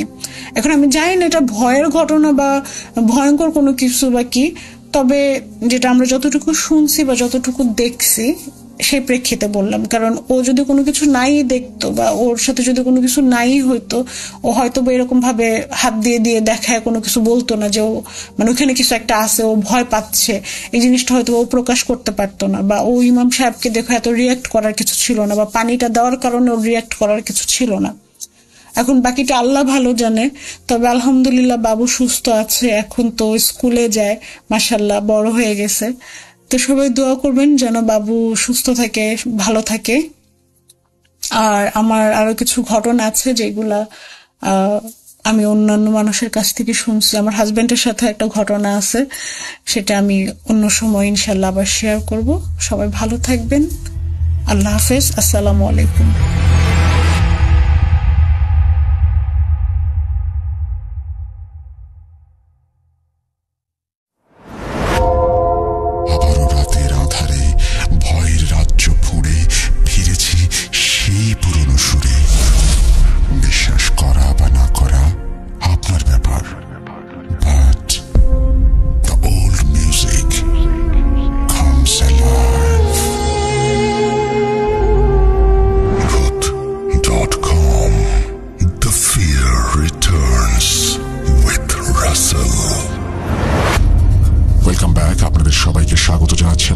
আশা করছি আপনারা সবাই ভালো আছেন আর ভালোর দলে আছেন। আমি পরবর্তী ঘটনায় যাচ্ছি কথা না বাড়িয়ে, এবং যেভাবে লেখা আছে সেভাবেই শুরু করছি। আসসালামু আলাইকুম রাসেল ভাই ও প্রিয় লিসেনার, আশা করি আপনারা সবাই ভালো আছেন। আমি মোহাম্মদ শাহাদাত খান। আমার বাড়ি সিরাজগঞ্জ জেলার কামারখন্দ থানার ছোট ধোপাকান্দি গ্রামে। আজকে আমি যে ঘটনাটি শেয়ার করব, সেই ঘটনাটি আমি আমার নানার কাছ থেকে শুনেছি, এবং আমার নানা শুনেছে তার দাদার কাছ থেকে। লেখায় ভুল ত্রুটি হলে ক্ষমা সুন্দর দৃষ্টিতে দেখবেন। বেশি কথা না বলে ঘটনায় চলে যাওয়া যাক। ঘটনাটি ঘটে 1907 কি 8 সালে। ঘটনাটি যার সাথে ঘটে তার নাম মোতালেব। মোতালেবের দাদা ছিলেন একজন কবিরাজ, তার নাম ছিল বুন্দি মিয়া। এই বুন্দি মিয়া কাজগুলো করে থাকতো 1600 জিনের সাহায্যে। মোতালেব ছিল অনেক সাহসী, তাই সে 1600 জিনের সর্দারকে হাজির করা শিখতে জিদ ধরে। বুন্দি মিয়া মানা করে এবং বলে, তোর বয়স হয়নি, তোকে শেখানো যাবে না, তুই ভয় পাবি। কিন্তু মোতালেব তা শুনতে নারাজ। তাই বুন্দি মিয়া বাধ্য হয়ে মোতালেবের বাবাকে বলে, তোমার ছেলে তো বায়না ধরেছে 1600 জিনের সর্দারকে হাজির করা শিখবে, তুমি কি বলো? মোতালেবের বাবা বলে, ছেলের তো অনেক সাহস, শিখতে চাইছে, শেখাও, তুমিই তো কাজ করাও, সবকিছু শিখিয়ে যাও, কাজকর্ম করে খেতে পারবে। দাদা বলে, তুমি যখন বলছো তাহলে আমি শেখাবো। এরপর দাদা মোতালেবকে ডেকে পাঠায় এবং বলে, তাহলে তুই শিখবি, ভয় করা যাবে না, কিন্তু ভয় করলে তুই মারা যাবি। মোতালেব বলে, ভয় পাও কেন, তুমি শেখাও। দাদা বলে, এটা তো একদিনে শেখানো যাবে না, 7 দিনে শেখাতে হবে। মোতালেব বলে, আচ্ছা ঠিক আছে। প্রথম দিন দাদা মোতালেবকে ডেকে পাঠায় এবং বলে, আজকে রাত্রে রেডি থাকিস, আজকে অল্প কিছু শেখাবো, মোতালেব সারাদিন কাজকর্ম করে দাদার কাছে যায় এবং বলে, কি শেখাবা শেখাও। দাদা তাকে একটা দোয়া শেখায় এবং বলে, পাশে যে ময়না বাড়ির ভিটে আছে ওইখানে গিয়ে এই দোয়াটা পড়তে হবে এবং একটা গোল বৃত্ত আঁকতে হবে। বৃত্তের ভেতরে জায়নামাজ পেরে জায়নামাজের ওপর তাসবিহ হাতে বসে পড়তে হবে এবং দোয়াটা পড়তে হবে এবং কোনো ভয় পাওয়া যাবে না। মোতালেব দাদার কথা মতো রাত 1টার দিকে সেখানে যায় এবং দাদার শেখানো কাজগুলো করে। কিছুক্ষণ পর সে দেখতে পায় বৃত্তের চারপাশে অনেক পিঁপড়া ঘোরাঘুরি করছে এবং এক পর্যায়ে তারা চলে যায়। ফজরের আজান হলে মোতালেব বাড়ি ফিরে আসে। দাদা সকালে এসে বলে, নাতি রাতে কি দেখলা? মোতালেব বলে, অসংখ্য পিঁপড়া এবং মাজুল। দাদা বলে, ভয় পেয়েছ? মোতালেব বলে, না, পিঁপড়া দেখে কেউ ভয় পায়? দ্বিতীয় দিন দাদা মোতালেবকে আবার ডেকে পাঠায় এবং বলে, আজকে যাবে বাগিচা বাড়ি আর জঙ্গলে। তো মোতালেব আগের দিনের মতোই সেখানে যায় এবং কাজগুলো করে এবং সে কিছুক্ষণ পর দেখতে পায় তার চারপাশে অসংখ্য সাপ। পিঁপড়াগুলোর মতোই সাপগুলো বৃত্তের চারপাশে ঘোরাফেরা করছে এবং তারা চলে যায়। ফজরের আজান হলে মোতালেব বাড়ি ফিরে আসে। তৃতীয় দিন দাদা মোতালেবকে পুনরায় বসতে বলেন। মোতালেব সেদিন যায় এবং অনেক ভাল্লুক ওই দিন তার বৃত্তের চারপাশে ঘোরাঘুরি করে। চতুর্থ দিন দাদা মোতালেবকে বলে, আজকে যেতে হবে মুগবেলাই কবরের পাশের ভিটায়। মোতালেব সেখানে যায় এবং বসে থাকে আর দেখতে পায় বড় বড় হাতি। হাতিগুলো ঘোরাঘুরি করে একটা সময় চলে যায়। পঞ্চম দিন দাদা মোতালেবকে বলে, আজকে যেতে হবে বসির তালুকদারের জঙ্গলে। মোতালেব সেখানে বসে। একটা সময় সে শুনতে পায় কিছু একটা তার দিকে আসছে। সে চোখ মেলে দেখতে পায় বড় বড় আকৃতির ঘোড়া তার দিকে দৌড়ে আসছে। ঘোড়াগুলো তার কাছে আসে এবং চারপাশে ঘোরাঘুরি করে। ষষ্ঠ দিন দাদা তাকে বলে, আজকে যেতে হবে কালীবাড়ি। আগের দিনের মতোই সে বৃত্ত এঁকে তার ভেতরে জায়নামাজ বিছিয়ে তাসবিহ হাতে বসে থাকে এবং সে দেখতে পায় এটা প্রতিদিনের চেয়ে একটু ভিন্ন। চারপাশে মাটি ভেঙে যাচ্ছে এবং নদী হয়ে যাচ্ছে। আরেকবার ভাঙলেই সে নদীতে পড়ে যাবে। তখনই ফজরের আজান দেয়। সে বাসায় চলে আসে। দাদা সকালে আসে এবং বলে, আজকে কি হলো? মোতালেব বলে, আজকে আমার চারপাশে মাটি ভেঙে নদী হয়ে গিয়েছিল, আর একবার ভাঙলেই আমি নদীতে পড়ে যেতাম। দাদা বলে, ভয় করেছে? মোতালেব বলে, ভয় করেনি, তবে ভয় না করার মতোও না। দাদা বলে, আর কিছু না, কালকে কিন্তু জিনের সর্দার আসবে এবং তোমাকে দেখা দিতে পারে, তুমি চোখ সরাবে না, দেখবে সে কি করে।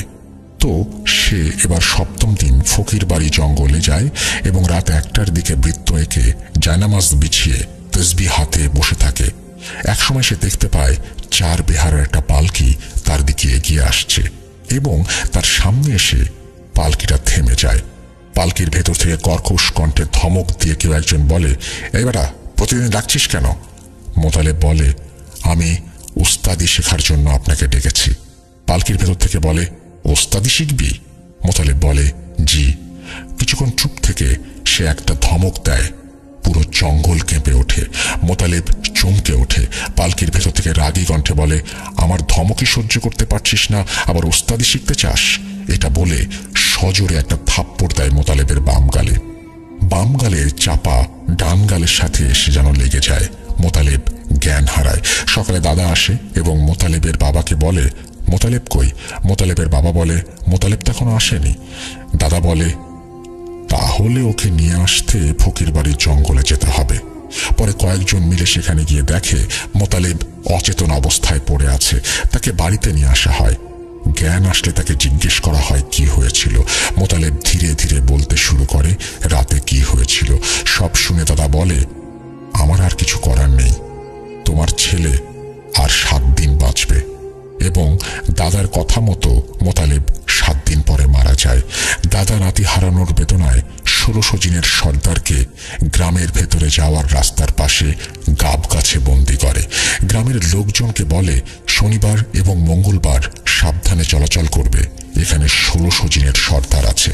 গ্রামের লোকজন বিশ্বাস করে না। এর মাঝ থেকে একজন বলে ওঠে, এখানে যদি সত্যি 1600 জিনের সর্দার থাকে তাহলে আমাদের দেখাতে হবে, তবেই আমরা বিশ্বাস করব। দাদা বলে, অমাবস্যা পূর্ণিমা রাতে দেখবা।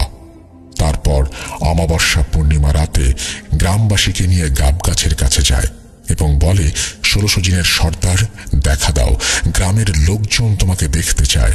তারপর গ্রামের লোকজন দেখতে পেল যে গাব গাছে এক পা এবং পাশের তেঁতুল গাছে এক পা দিয়ে বিশাল দেহের একজন মাথায় পাগড়ি পরে লাঠি হাতে দাঁড়িয়ে আছে, এবং এর মাঝে আমার নানার দাদাও ছিলেন। এই ছিল ঘটনা রাসেল ভাই। ভালো লাগলে পড়ে শোনাবেন, সিলেক্টেড না হলেও কল করে জানাবেন। এইটা বলেই তিনি তার ঘটনা শেষ করেছেন। আশা করছি যে এই ঘটনাটি আপনাদের ভালো লেগেছে। যদি ভালো লাগে অবশ্যই আমাদেরকে জানাবেন, যদি ভালো না লাগে সেটাও আমাদেরকে জানাবেন। আমরা চলে যাব আমাদের পরবর্তী ঘটনায়।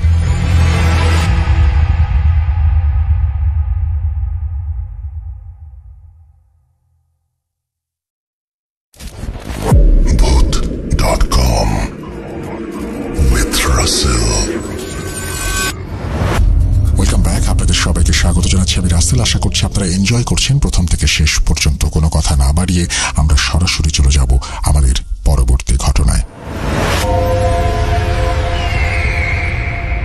আসসালামু আলাইকুম রাসেল ভাই, আশা করি ভালো আছেন। আমি মোহাম্মদ মাহফুজুর রহমান, আমার বাসা কুষ্টিয়াতে। আমি পেশায় একজন মাদ্রাসার স্টুডেন্ট। তো আমি সরাসরি ঘটনায় চলে যাচ্ছি। ঘটনাটি আমার সঙ্গে ঘটে, জানি না ঘটনাটি কতটা ভয়ঙ্কর, তবে ঘটনাটি আমার সঙ্গে আমার নিজের জীবনে ঘটে যাওয়া একটি বাস্তব ঘটনা। তো আমি ঘটনায় যাচ্ছি। আগে বলে রাখি, আমার আব্বু তখন প্রবাসী ছিল, আর আব্বু প্রবাস থাকার কারণে আমরা গ্রামের বাসায় চলে আসি, আমার নানিদের বাসায়। আমার নানিদের বাসা ছিল 2টা রুমের। একটা রুমে আমার নানা নানি থাকতো, আর একটা রুম ছিল ফাঁকা। তো আমরা নানিদের বাসায় চলে আসার কারণে ফাঁকা রুমটাতে আমি আর আমার আম্মু থাকা শুরু করি। তো গ্রামেও আমার অনেক খেলাধুলার সঙ্গী হয়ে যায় এর মধ্যেই।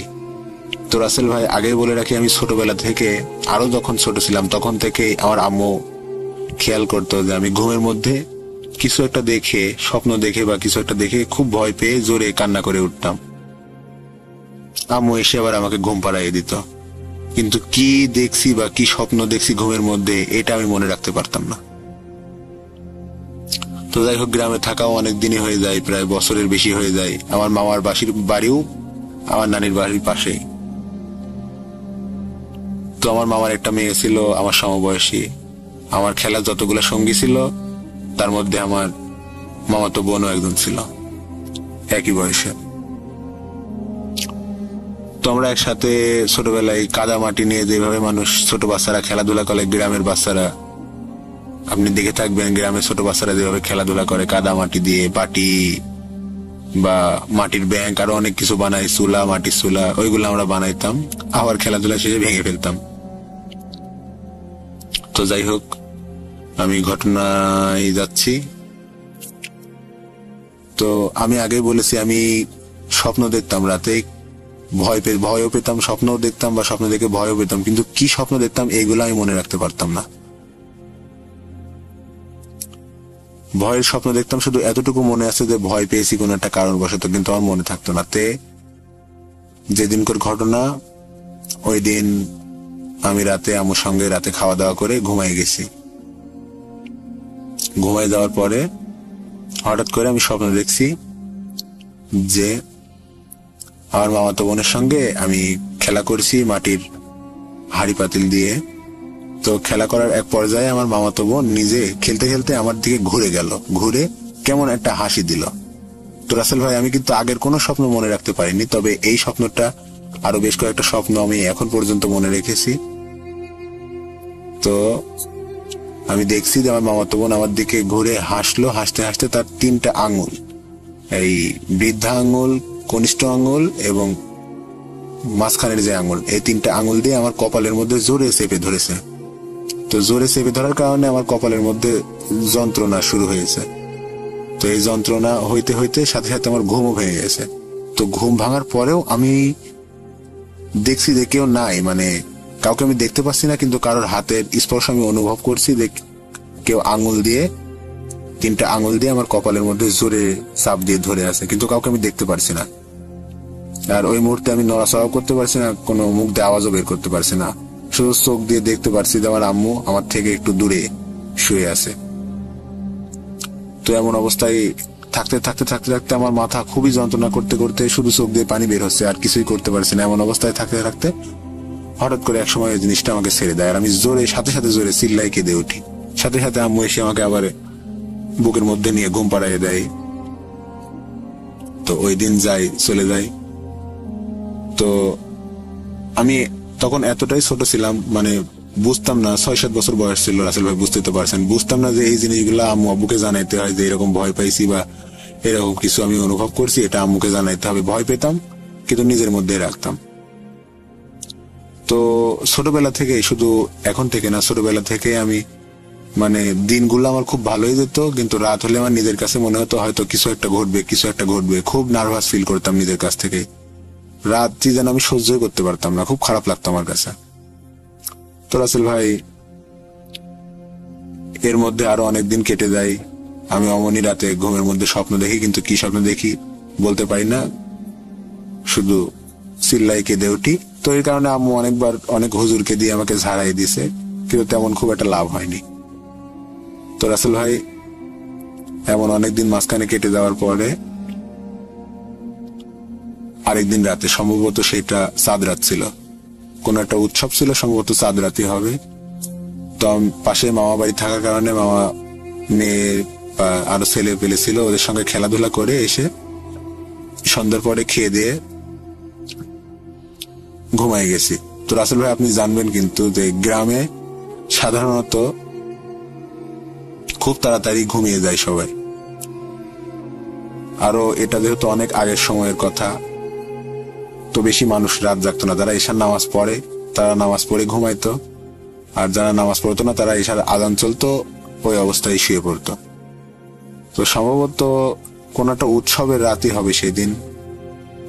আনন্দ করছি, আনন্দ করে অমন খেয়ে দিয়ে রাতে শুয়ে পড়ছি। এই শুয়ে পড়ার পরে তো রাসেল ভাই আগে বলে রাখি যে আমার একটা পুতুল ছিল। এখনকার বাচ্চারা যেমন, তাদের এখন আধুনিক যুগ, অনেক খেলনা বের হয়েছে, পুতুল নিয়ে খেলা তারা খুব কমই খেলেছে, মোবাইল নিয়ে পড়ে থাকে বা আরো অনেক জিনিস নিয়ে তারা পড়ে থাকে। তো আমাদের সময় রাসেল ভাই পুতুল ছিল, তুলা দিয়ে তৈরি করা পুতুল ছিল। তো এই পুতুল নিয়ে খেলাধুলা করতাম। তো আমার একটা পুতুল ছিল কালো কালারের, অনেক সুন্দর। পুতুলটা আমার খুব প্রিয় ছিল। পুতুলের 2টা চোখ পুঁতি দিয়ে আঁকানো, পুঁতি দিয়ে গাঁথা 2টা চোখ ছিল, আমার খুব ভালো মনে আছে, এখনো আমার চোখের উপর ভাসে। তো যাই হোক, সে পুতুলটা পরিত্যক্ত হয়ে গেছিল। পুতুলটা মানে নষ্ট হয়ে যাওয়ার কারণে, তুলামুলা বের হয়ে যাওয়ার কারণে আম্মু ওটা ফেলাই দেয়। তো যাই হোক, ওই পুতুলটা কিন্তু তখন আমার ঘরে ছিল না। তো হঠাৎ করে আমি ওই দিন রাতে যখন খাওয়া দাওয়া করে ঘুমায় পড়ছি, আনন্দ ফুর্তি করে এসে ঘুমানোর পরে প্রায় হয়তো মাঝরাত হবে, তখন হঠাৎ করে আমি স্বপ্ন দেখছি যে আমার বুকের উপরে সেই পুতুলটাই বসে আছে, তার 2টা হাত আমার বুকের উপর জোরে চাপ দিয়ে। তো ঘুমের মধ্যে আমার খুব অসহ্য ফিল করতে করতে করতে করতে বুকে যন্ত্রণা এবং সাথে সাথে আমার নিঃশ্বাস বন্ধ হয়ে যাওয়ার উপদ্রব, এরকম একটা অবস্থা, নিঃশ্বাস নিতে পারছি না। তো স্বপ্নের মধ্যে এমন করতে করতে আমার সাথে সাথে স্বপ্ন ভেঙে যায় রাসেল ভাই। স্বপ্ন ভেঙে যাওয়ার পরও কিন্তু আমি দেখছি ওই পুতুলটা আমার বুকের উপর বসে আছে। আমি তখন স্পষ্ট, মানে আমি স্বপ্নের মধ্যে না, স্বপ্ন ভেঙে গেছে অলরেডি, আমি দেখতে পাচ্ছি আমার আম্মু আমার পাশে শুয়ে আছে। কিন্তু সেই দিনের মতো, গত দিনের মতো আমি কোনো চিল্লাপাল্লা করতে পারছি না, কোনো আওয়াজ করতে পারছি না, নাড়াচাড়াও করতে পারছি না নিজের কোনো শরীরের অঙ্গ। দেখছি আম্মু ওই কোনায় শুয়ে আছে, আর ওই জিনিসটা আমার বুকের উপরে এভাবে চেপে ধরে আছে। তো রাসেল ভাই আরেকটা জিনিস, যেদিন আম্মু আমাকে বুকের মধ্যে নিয়ে ঘুমাইতো সেদিন কিন্তু আমি কোনো স্বপ্ন দেখতাম না বা এই ধরনের কোনো কিছু আমার সাথে কোনোদিন হয়নি। কিন্তু যেদিন একটু দূরে আমার থেকে শুয়ে ঘুমাইতো, খুব বেশি দূরে তো না, একই খাটে আমরা শুইতাম আম্মু আর আমি, ছোট ছিলাম আমি, হয়তো মাঝে 1 হাতের ডিস্টেন্স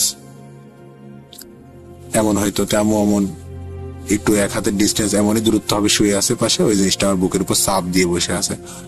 তো এক পর্যায়ে আমার নিঃশ্বাস বন্ধ হয়ে যাচ্ছে, এমন হইতে হইতে আমার চোখ দিয়ে পানি ঝরছে অঝরে, কিন্তু আমি কোনো আওয়াজ করতে পারছি না। আমার মনে হলো যে আজকে রাতে হয়তো আমার শেষ রাত। আমি দেখতে পাচ্ছি আম্মু আমার পাশে শুয়ে আছে। তো এমন অবস্থায় আমার মুখ যে সম্ভবত ঘুমানির কোনো একটা আওয়াজ বের হয়, আর আম্মু ঘুম ভেঙে যায় সাথে সাথে। ঘুম ভেঙে যাওয়ার পরে আমি কিন্তু তখনও দেখতে থাকছি আম্মু যে আমার কাছে সরে আসছে, আমার বুকের উপর তার হাতটা রাখছে। আমি তখনও দেখতে পারছি যে ওই পুতুলটা আমার বুকের উপর আছে, কিন্তু আম্মু কোনো কিছু দেখতে পারছে না। ওই পুতুলটা তখনও আমার বুকের উপর আছে। হঠাৎ করে আম্মু যে আমার বুকের উপরে হাত দেয়, সাথে সাথে ওই পুতুলটা দেখে আমি ভ্যানিশ, চোখের পলকে ভ্যানিশ হয়ে যায়। খুব ভয় পেয়ে যায়, আমি জোরে চিল্লাই কেঁদে উঠি। আম্মু আবার আমাকে বুকের মধ্যে নিয়ে ঘুম পাড়ায় দেয়। তো রাসেল ভাই, সকালে উঠে আমি পরের দিন আম্মুকে সব ঘটনা বলি। অন্যদিন কোনো কিছু না বললেও সেদিন আমি ওই 2 দিনের কথা, আমার 2 দিনের স্বপ্ন মনে ছিল, আমি সবকিছুই আম্মুকে বলি। তো বলার পরে আম্মু মোটামুটি চিন্তিত হয়ে যায়। তো নানির কাছে জানানোর পরে নানি আমাকে অনেক দূরে একটি হুজুরের কাছে নিয়ে যায়। তো হুজুরের কাছে নিয়ে যাওয়ার পরে হুজুর ঝাড়া টাড়া দেয়, একটা তাবিজও দেয়। তো যাই হোক, তাবিজ নেওয়ার পরে অনেকদিনই ভালো ছিলাম। তারপরেও আমার সঙ্গে অনেক ঘটনা ঘটেছে, সেগুলো না হয় অন্য ঘটনায় শেয়ার করব। তো রাসেল ভাই, এই ছিল ঘটনা। ফার্স্ট টাইম অডিও ক্লিপ, তো হয়তো গুছিয়ে কথা বলতে পারিনি, কেমন হয়েছে জানি না। যদি আপনার কাছে ভালো লাগে, সিলেক্ট করার মতো হয়, তাহলে অবশ্যই প্লে করবেন। আর যদি মনে হয় এটা সিলেক্ট করার যোগ্য হয়নি, তাহলে দরকার নেই, আমি অন্য ঘটনা পাঠাবো। তো এই ছিল রাসেল ভাই ঘটনা। আমি এখন বর্তমানে হাফেজি শেষ করেছি, মাওলানা পড়ছি। এই 2024 সালে আমার মাওলানাও কমপ্লিট হয়ে যাবে। সবাই আমার জন্য দোয়া করবেন, ভালো থাকবেন। আসসালামু আলাইকুম রাসেল ভাই।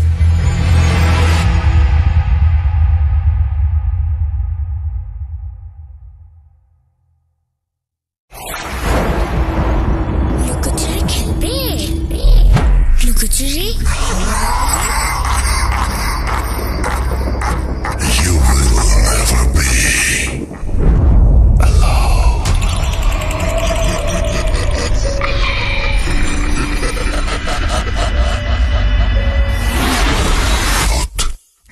.com. The fear returns with Russell. Welcome back. আপনাদের সবাইকে স্বাগত জানাচ্ছি আমি রাসেল। আশা করছি আপনারা সবাই ভালো আছেন আর ভালোর দলে আছেন। আমিও ভালো আছি, ভালোর দলে আছি। আমরা আজকে বছরের প্রথম শুক্রবারে আপনাদের সামনে দারুণ একটা এপিসোড নিয়ে আসছি বলে আমরা বিশ্বাস করি। কতটুকু ভালো লাগছে বা কতটুকু আনন্দ দিতে পারছি সেটা আমি জানি না, তবে আমরা চেষ্টা করছি আমাদের সাধ্যমতো আপনাদেরকে আনন্দ দেওয়ার জন্য। এখন আমরা সরাসরি পরবর্তী ঘটনায় যাব। আশা করছি এই ঘটনাটি আপনাদের ভালো লাগবে। যেভাবে লেখা আছে আমি সেভাবেই পড়ে শোনাচ্ছি। আসসালামু আলাইকুম রাসেল ভাই, আশা করছি আপনি ভালো আছেন, কারণ আপনি সবসময় ভালোর দলেই। আমি মোহাম্মদ আনিসুর রহমান, বাসা নওগাঁ জেলার মহাদেবপুর উপজেলার নওহাটা মোড় নামক গ্রামে। আমি খুব একটা বেশি কথা বলতে পছন্দ করি না, তাই আমি আমার ঘটনায় সরাসরি চলে যাচ্ছি। 90 দশকের ঘটনা। ঘটনাটি আমার প্রতিবেশী এক চাচার সাথে ঘটেছে। চাচার নাম ছিল এমদাদুল। সেই সময়ে এমদাদুল চাচার অনেক অভাব ছিল। তার সংসারে ছিল 4 বছরের এক ছেলে, ওনার বউ এবং উনি। অভাব অনটনে তাদের দিন চলছিল। তাই তিনি রাতের বেলাও কাজ করতেন, আবার দিনের কিছু সময়েও কাজ করতেন। রাতের বেলা যেটা করতেন সেটা হলো চাউলের মিলে ধান ভাঙা। তো তখন অটোমিল ছিল না। যেই মালিকের চাউল মিলে কাজ করত সেই মালিকের দিনের বেলা আবার ধানের জমিতে কাজ করত। ওই মালিকের আর এমদাদুল চাচার বাড়ি লাগালাগি গ্রাম হওয়ায় দিনের বেলায় কাজ করত। তো এরকম কাজ করেই তার সংসার চলছিল। রাতের বেলা যেভাবে কাজ করত সেটা হলো চাউল মিলে 2-3 দিনে 300 মণ ধান শুকাতো, আর সেটা এক রাতেই চাল বের করতে হতো। তবে 300 মণ ধান ভাঙতে এক রাত লাগতো না, যদি ঠিক মতো কারেন্ট থাকে। আবার কোনো সমস্যার কারণে 200 মণ ধান চাতালে শুকাতে দেওয়া হয়। এই 200 মণ ধান ভাঙার জন্য সন্ধ্যাবেলা গেলে 2টা-3টার মধ্যেই হয়ে যেত। যে রাতের ঘটনা, সেই রাতটা ছিল শীতকাল। কোনো কারণে সেদিন 200 মণ ধান ভাঙার কথা ছিল। তো সেদিন তিনি সন্ধ্যার সময় ধান ভাঙতে শুরু করলেন। ঠিক মতো কারেন্ট থাকার ফলে 2টা-2:30টার মধ্যেই ধান ভাঙা শেষ হয়ে গেল।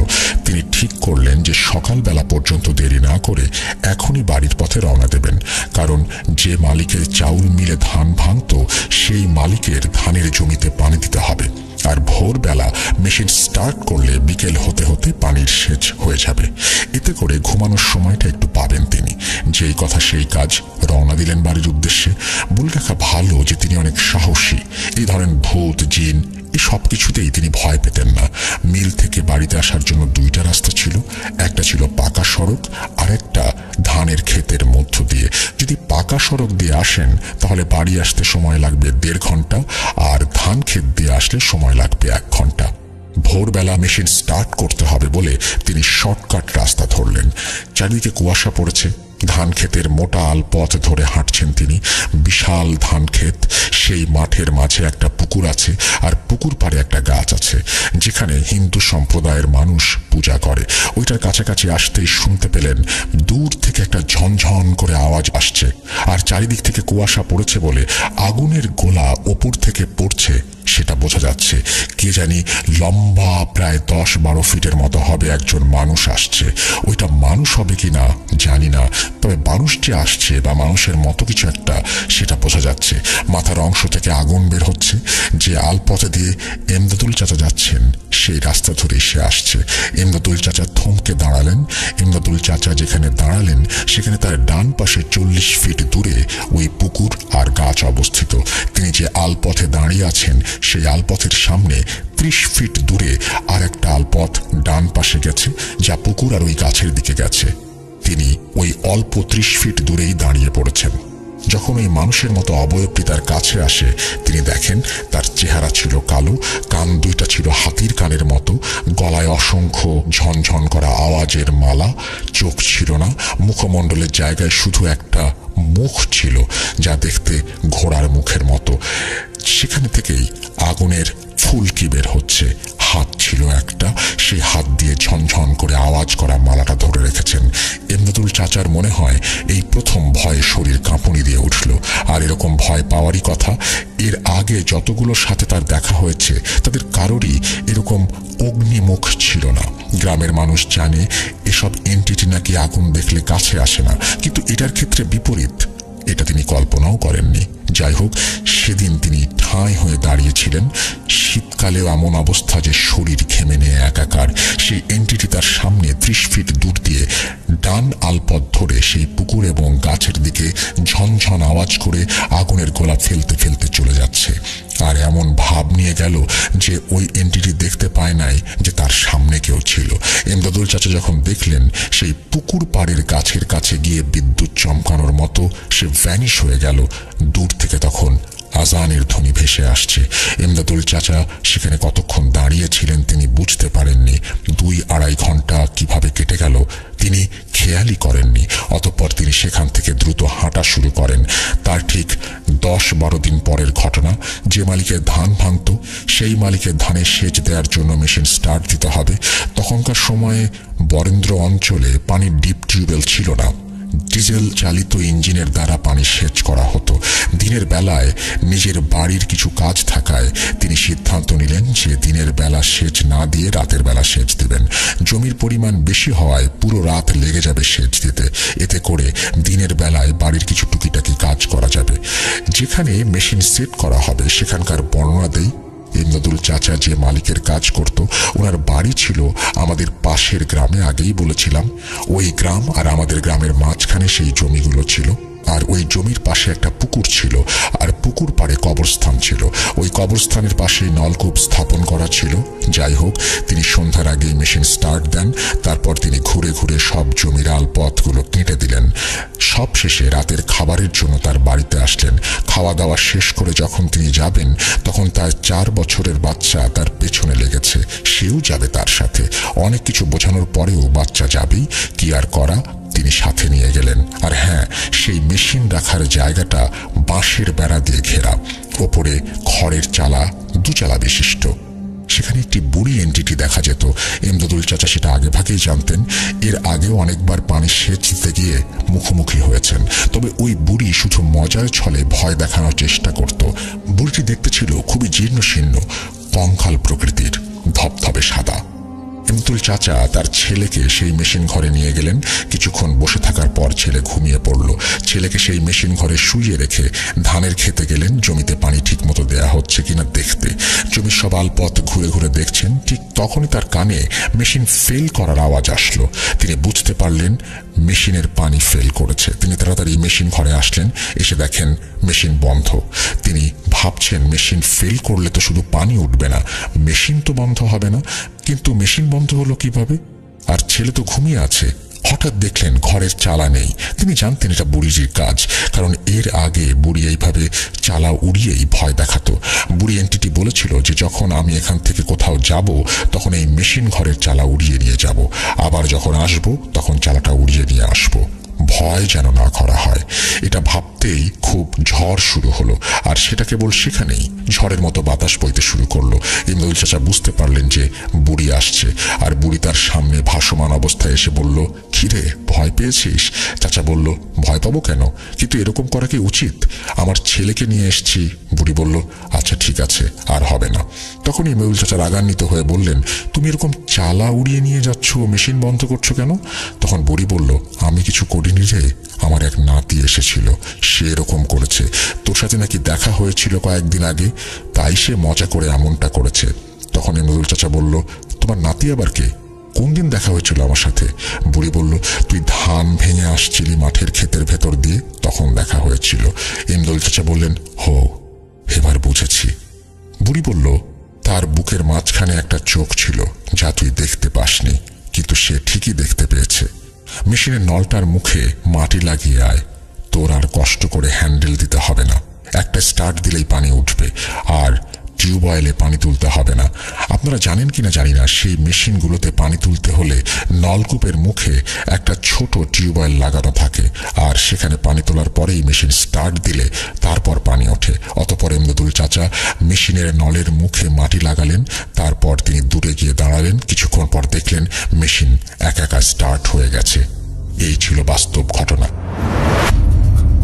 এই বাস্তব অভিজ্ঞতা তিনি বলেছেন পৃথিবীতে কত রকমের অদ্ভুত ঘটনা ঘটে।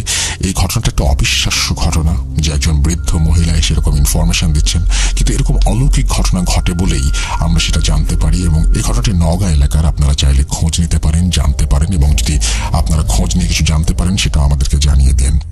আমরা চলে যাব আমাদের পরবর্তী ঘটনায়।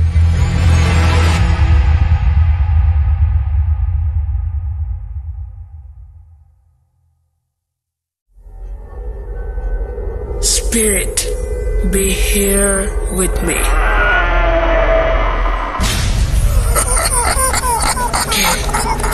কে তুমি? Bhoot.com. The fear returns with Russell.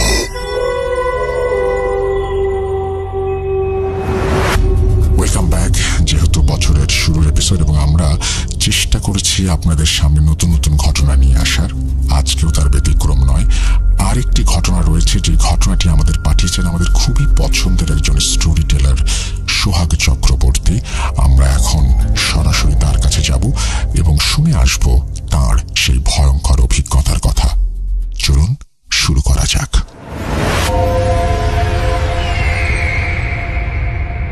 Deer listener, কেমন আছেন আপনারা সবাই? আপনারা সবসময় রাসেল ভাইয়ের সাথে কানেক্ট থাকেন, সো আপনারাও অনেক ভালো আছেন, এটি আমি বিশ্বাস করি। আমি সোহাগ চক্রবর্তী যশোর থেকে অনেকদিন পর আপনাদের জন্য একটি ঘটনা নিয়ে হাজির হয়েছি।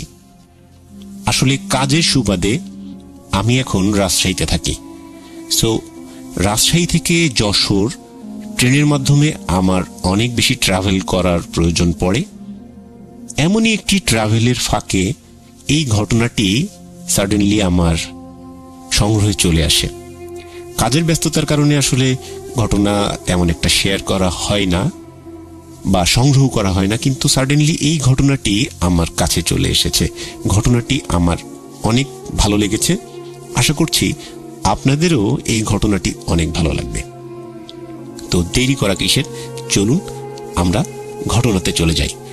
আর ঘটনা যিনি আমার সাথে শেয়ার করেছেন, উনি এক সময়ে ট্রেন চালাতেন, ট্রেনের চালক ছিলেন। সঙ্গত কারণে ওনার নাম এবং কোন লোকেশনে এই ঘটনাটি ঘটেছে এটি আমি শেয়ার করছি না। কেন শেয়ার করছি না, আপনারা ঘটনাটি শুনলে বুঝতে পারবেন। চলুন শুরু করি ঘটনাটি। 1994 সালের জানুয়ারি মাসের 11 তারিখ শফিকুল সাহেব ওনার বাসা থেকে রওনা হয়েছেন। উনি, আপনারা যেহেতু জানেন বা আমি আগে বলেছি, উনি পেশায় ছিলেন ট্রেনের চালক। ওনার বাসা থেকে স্টেশনের দূরত্ব 4 কিলোমিটার। আর আজ উনি যে ট্রেনটি চালিয়ে যাচ্ছেন, ট্রেনটির শিডিউল হচ্ছে রাত 1টার সময়। এই 4 কিলোমিটার রাস্তার রাত 1টার সময়, আর যেহেতু 1994 সালের দিকের ঘটনা, উনি সাইকেলেই ট্রাভেল করে বাসা থেকে স্টেশনে যাবেন, এটি উনি ঠিক করেছেন। তো ওনার যেহেতু নাইট টাইম, রাত্রে খাওয়া দাওয়া বা সাথে শীতের জিনিসপত্রগুলো নিয়ে যাওয়া ইত্যাদি কারণে উনি একটি ব্যাগের মধ্যে ওনার যে প্রয়োজনীয় সকল জিনিসগুলো ভরে উনি সাইকেলের পিছনে বেঁধে সাইকেল চালানো শুরু করেছেন।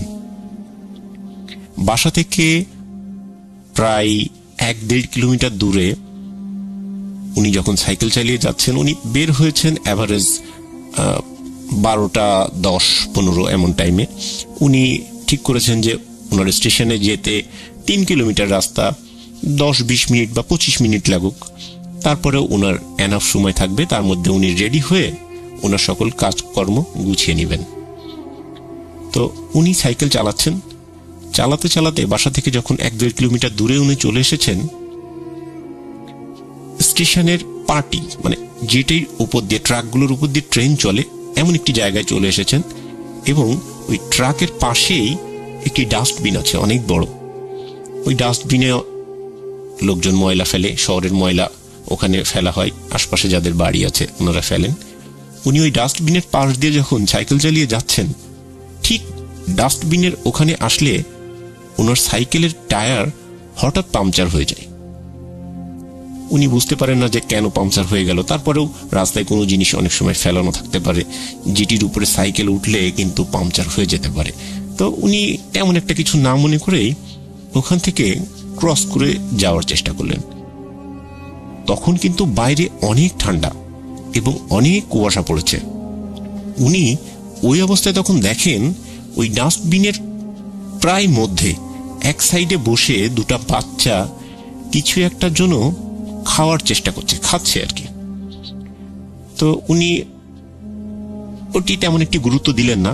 তারপরেও উনি যখন একটু আগে চলে গেলেন ওই জায়গাটি ক্রস করে, তখন ওই বাচ্চারা খুব জোরে জোরে হাসছে। এটি দেখে উনি আরো অবাক হলেন। উনি তখন সাথে থাকা একটি টর্চ লাইট ছিল, ওনার টর্চ লাইটটি অনেক বড় এবং ব্যাটারি চালিত টর্চ লাইট, 3 ব্যাটারির। উনি ওই টর্চ লাইটটি ওখানে মারলেন, মেরে দেখেন ওখানে কেউ নাই। হতেই পারে যে বাচ্চারা অন্য সাইডে কোথাও বা ডাস্টবিনের অপর সাইডে গিয়ে হাসাহাসি করছে, হতেই পারে। উনি এটিকে তেমন গুরুত্ব না দিয়েই উনি স্টেশনের দিকে হাঁটতে শুরু করলেন। যেহেতু উনি হেঁটে যাচ্ছেন, ওনার একটু দেরি হয়ে গেছে, আর রেল লাইনের পাশ দিয়ে হেঁটে যাওয়া একটু কষ্টকর। উনি মোটামুটি টাইমের একটু আগে গিয়ে স্টেশনে পৌঁছালেন। তাড়াহুড়ো করে ওনার সাইকেলটি স্টেশনের ভিতরে একটি জায়গায় রেখে লকটক দিয়ে ওনার ব্যাগেজগুলো নিয়ে উনি ট্রেনে উঠলেন। চালকরা যে জায়গায় আর কি ট্রেন চালায় ওই কেবিনের মধ্যে উনি উঠলেন। আপনারা হয়তো অনেকেই জানেন, ট্রেন কিন্তু একজন লোক চালায় না, ওনার সাথে আরো কিছু সহযোগীরা থাকেন। তো ওনার সাথে আর 1-2 জন আছে যারা বিভিন্ন কাজ করে দেয়, এমন লোক আর কি। তো উনি গিয়ে দেখে তারা অলরেডি চলে এসেছে। বাইরে প্রচন্ড শীত। ওনার ওই অবস্থায় তাড়াহুড়ো করে আসা দেখে ওনারা একটু রেগে মেগে গিয়ে, কি ব্যাপার, আপনি আসতে এত দেরি করলেন, হ্যান ত্যান বিভিন্ন রকম কথা ওনাকে বলছেন। তো উনি বললেন যে আসলে এই ব্যাপার, আমার সাইকেল নষ্ট হয়ে গিয়েছিল, এই কারণে আমি কিন্তু আসতে পারিনি। তারপরেও অনেক দ্রুত আমি আসার চেষ্টা করেছি। ঠিক শিডিউল টাইম অনুযায়ী ওনারা ট্রেন চালু করলেন। ট্রেন চলছে। স্টেশন থেকে প্রায় 70 কিলোমিটার দূরে ওনারা চলে এসেছেন। বাইরে পরিবেশ কিছুই দেখা যাচ্ছে না, এমন কুয়াশা, এবং ওনাদের অনেক বেশি ঠান্ডা লাগছে। ওনারা অনেক শীতের কাপড় টাপড় পরে তারপরে আছেন ওখানে। আর ট্রেনের মধ্যে আপনারা জানেন যে বিভিন্ন খাওয়া দাওয়া করা যায়, চা, বিভিন্ন বিস্কিট, বিভিন্ন রকম জিনিস, আপনি যা চাইবেন তাই পাওয়া যায় এমন একটা অবস্থা। তারপরেও যেহেতু ওনারা নাইট টাইমে ট্রেন চালাবেন, উনি বাড়ি থেকে ওনার কিছু পছন্দের শীতের পিঠা সাথে করে নিয়ে এসেছিলেন। ওনারা সবাই মিলে ওই খাবারগুলো খাচ্ছে, চাটা খাচ্ছে, গল্প করছে। 70 কিলোমিটার চলে আসার পরে উনি হঠাৎ লক্ষ্য করেন একটি বাচ্চা ট্রেনের সাথেই দৌড়াচ্ছে।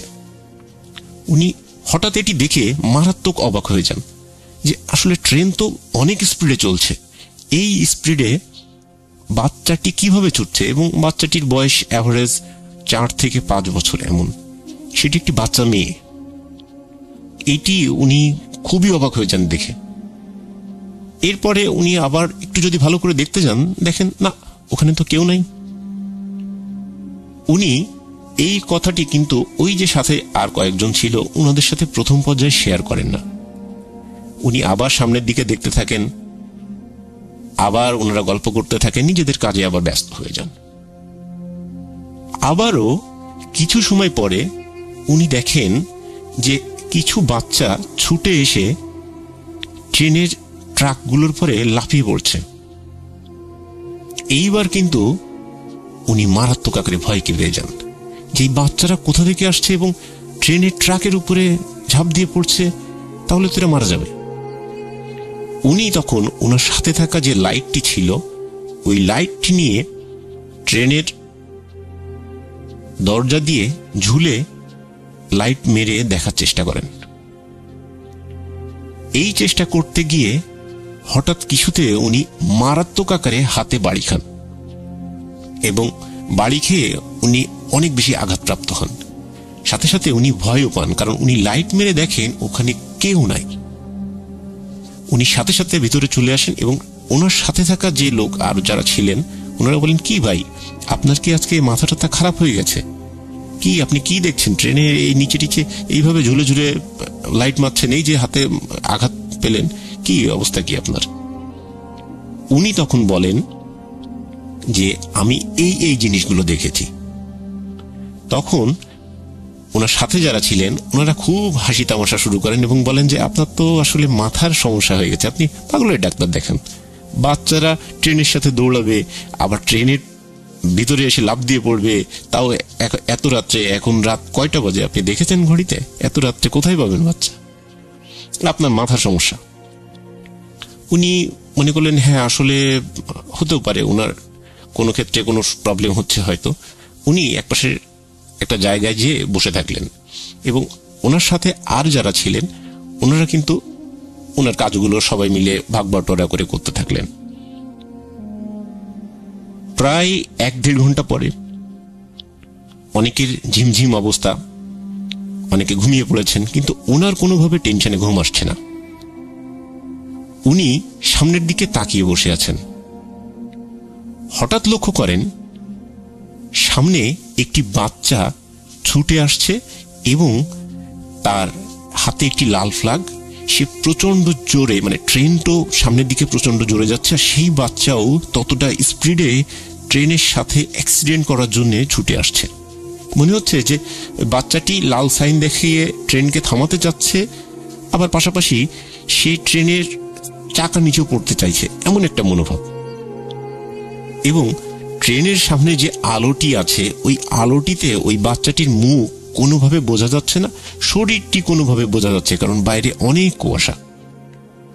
উনি কি করবেন না করবেন ওনার মাথায় কাজ করছে না। ওনার সাথে যারা ছিল ওনাদের উনি কিল ঘুষি মারছেন যে ওঠেন ওঠেন ওঠেন, দ্রুত ওঠেন, দেখেন কি হয়ে যাচ্ছে। কিন্তু ওনাদের ঘুম কোনোভাবেই ভাঙছে না। উনি কি করবেন না করবেন কিছুই বুঝতে পারছেন না। উনি খুব জোরে ট্রেনের হর্ন চেপে দেন এবং ব্রেক করেন, যার ফলে ওনার সাথে আরো যে কয়জন ছিল ওনারা খুব লাফ দিয়ে ঠেলে ওঠে।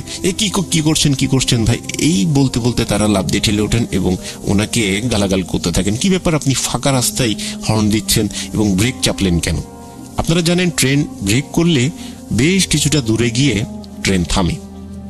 তো উনি আসলে মাথায় কোনো কিছুতে কাজ করছিল না। ট্রেন যখন থেমেছে উনি সাথে সাথে ট্রেন থেকে নেমে ছুটে পিছের দিকে চলে আসেন এবং উনি দেখার চেষ্টা করেন যে আসলে কি হয়েছে, ওখানে কেউ আসলে ক্ষতিগ্রস্ত হয়েছে কিনা।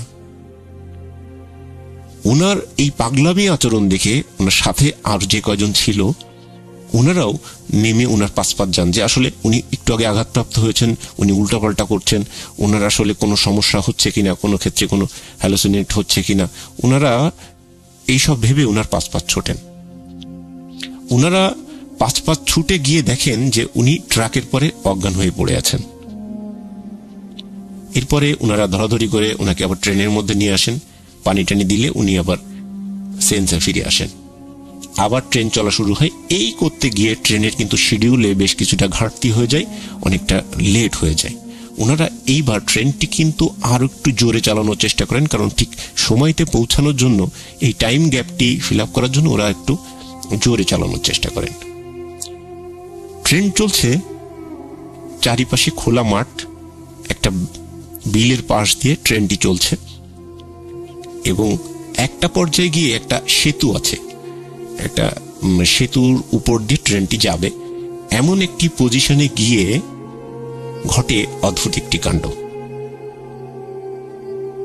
ওই ট্রেনের ড্রাইভিং এ যারা ছিলেন, মানে ওই রুমের মধ্যে যারা ছিলেন, তারা সবাই লক্ষ্য করেন বেশ অনেকগুলো বাচ্চা তারা সেতুতে ওঠার আগেই একটা প্লেসে দাঁড়িয়ে আছে এবং রাত তখন 3:30-4টার কাছাকাছি এমন একটা সময় ওই বাচ্চারা ট্রাকের পরে লাফ দিয়ে পড়ছে, হাত পা ট্রাকের পরে দিয়ে দিচ্ছে যাতে তারা ট্রেন তাদের হাত পায়ের উপর দিয়ে চলে যায়, তারা মারা যায় বা আত্মহত্যা করার চেষ্টা করছে।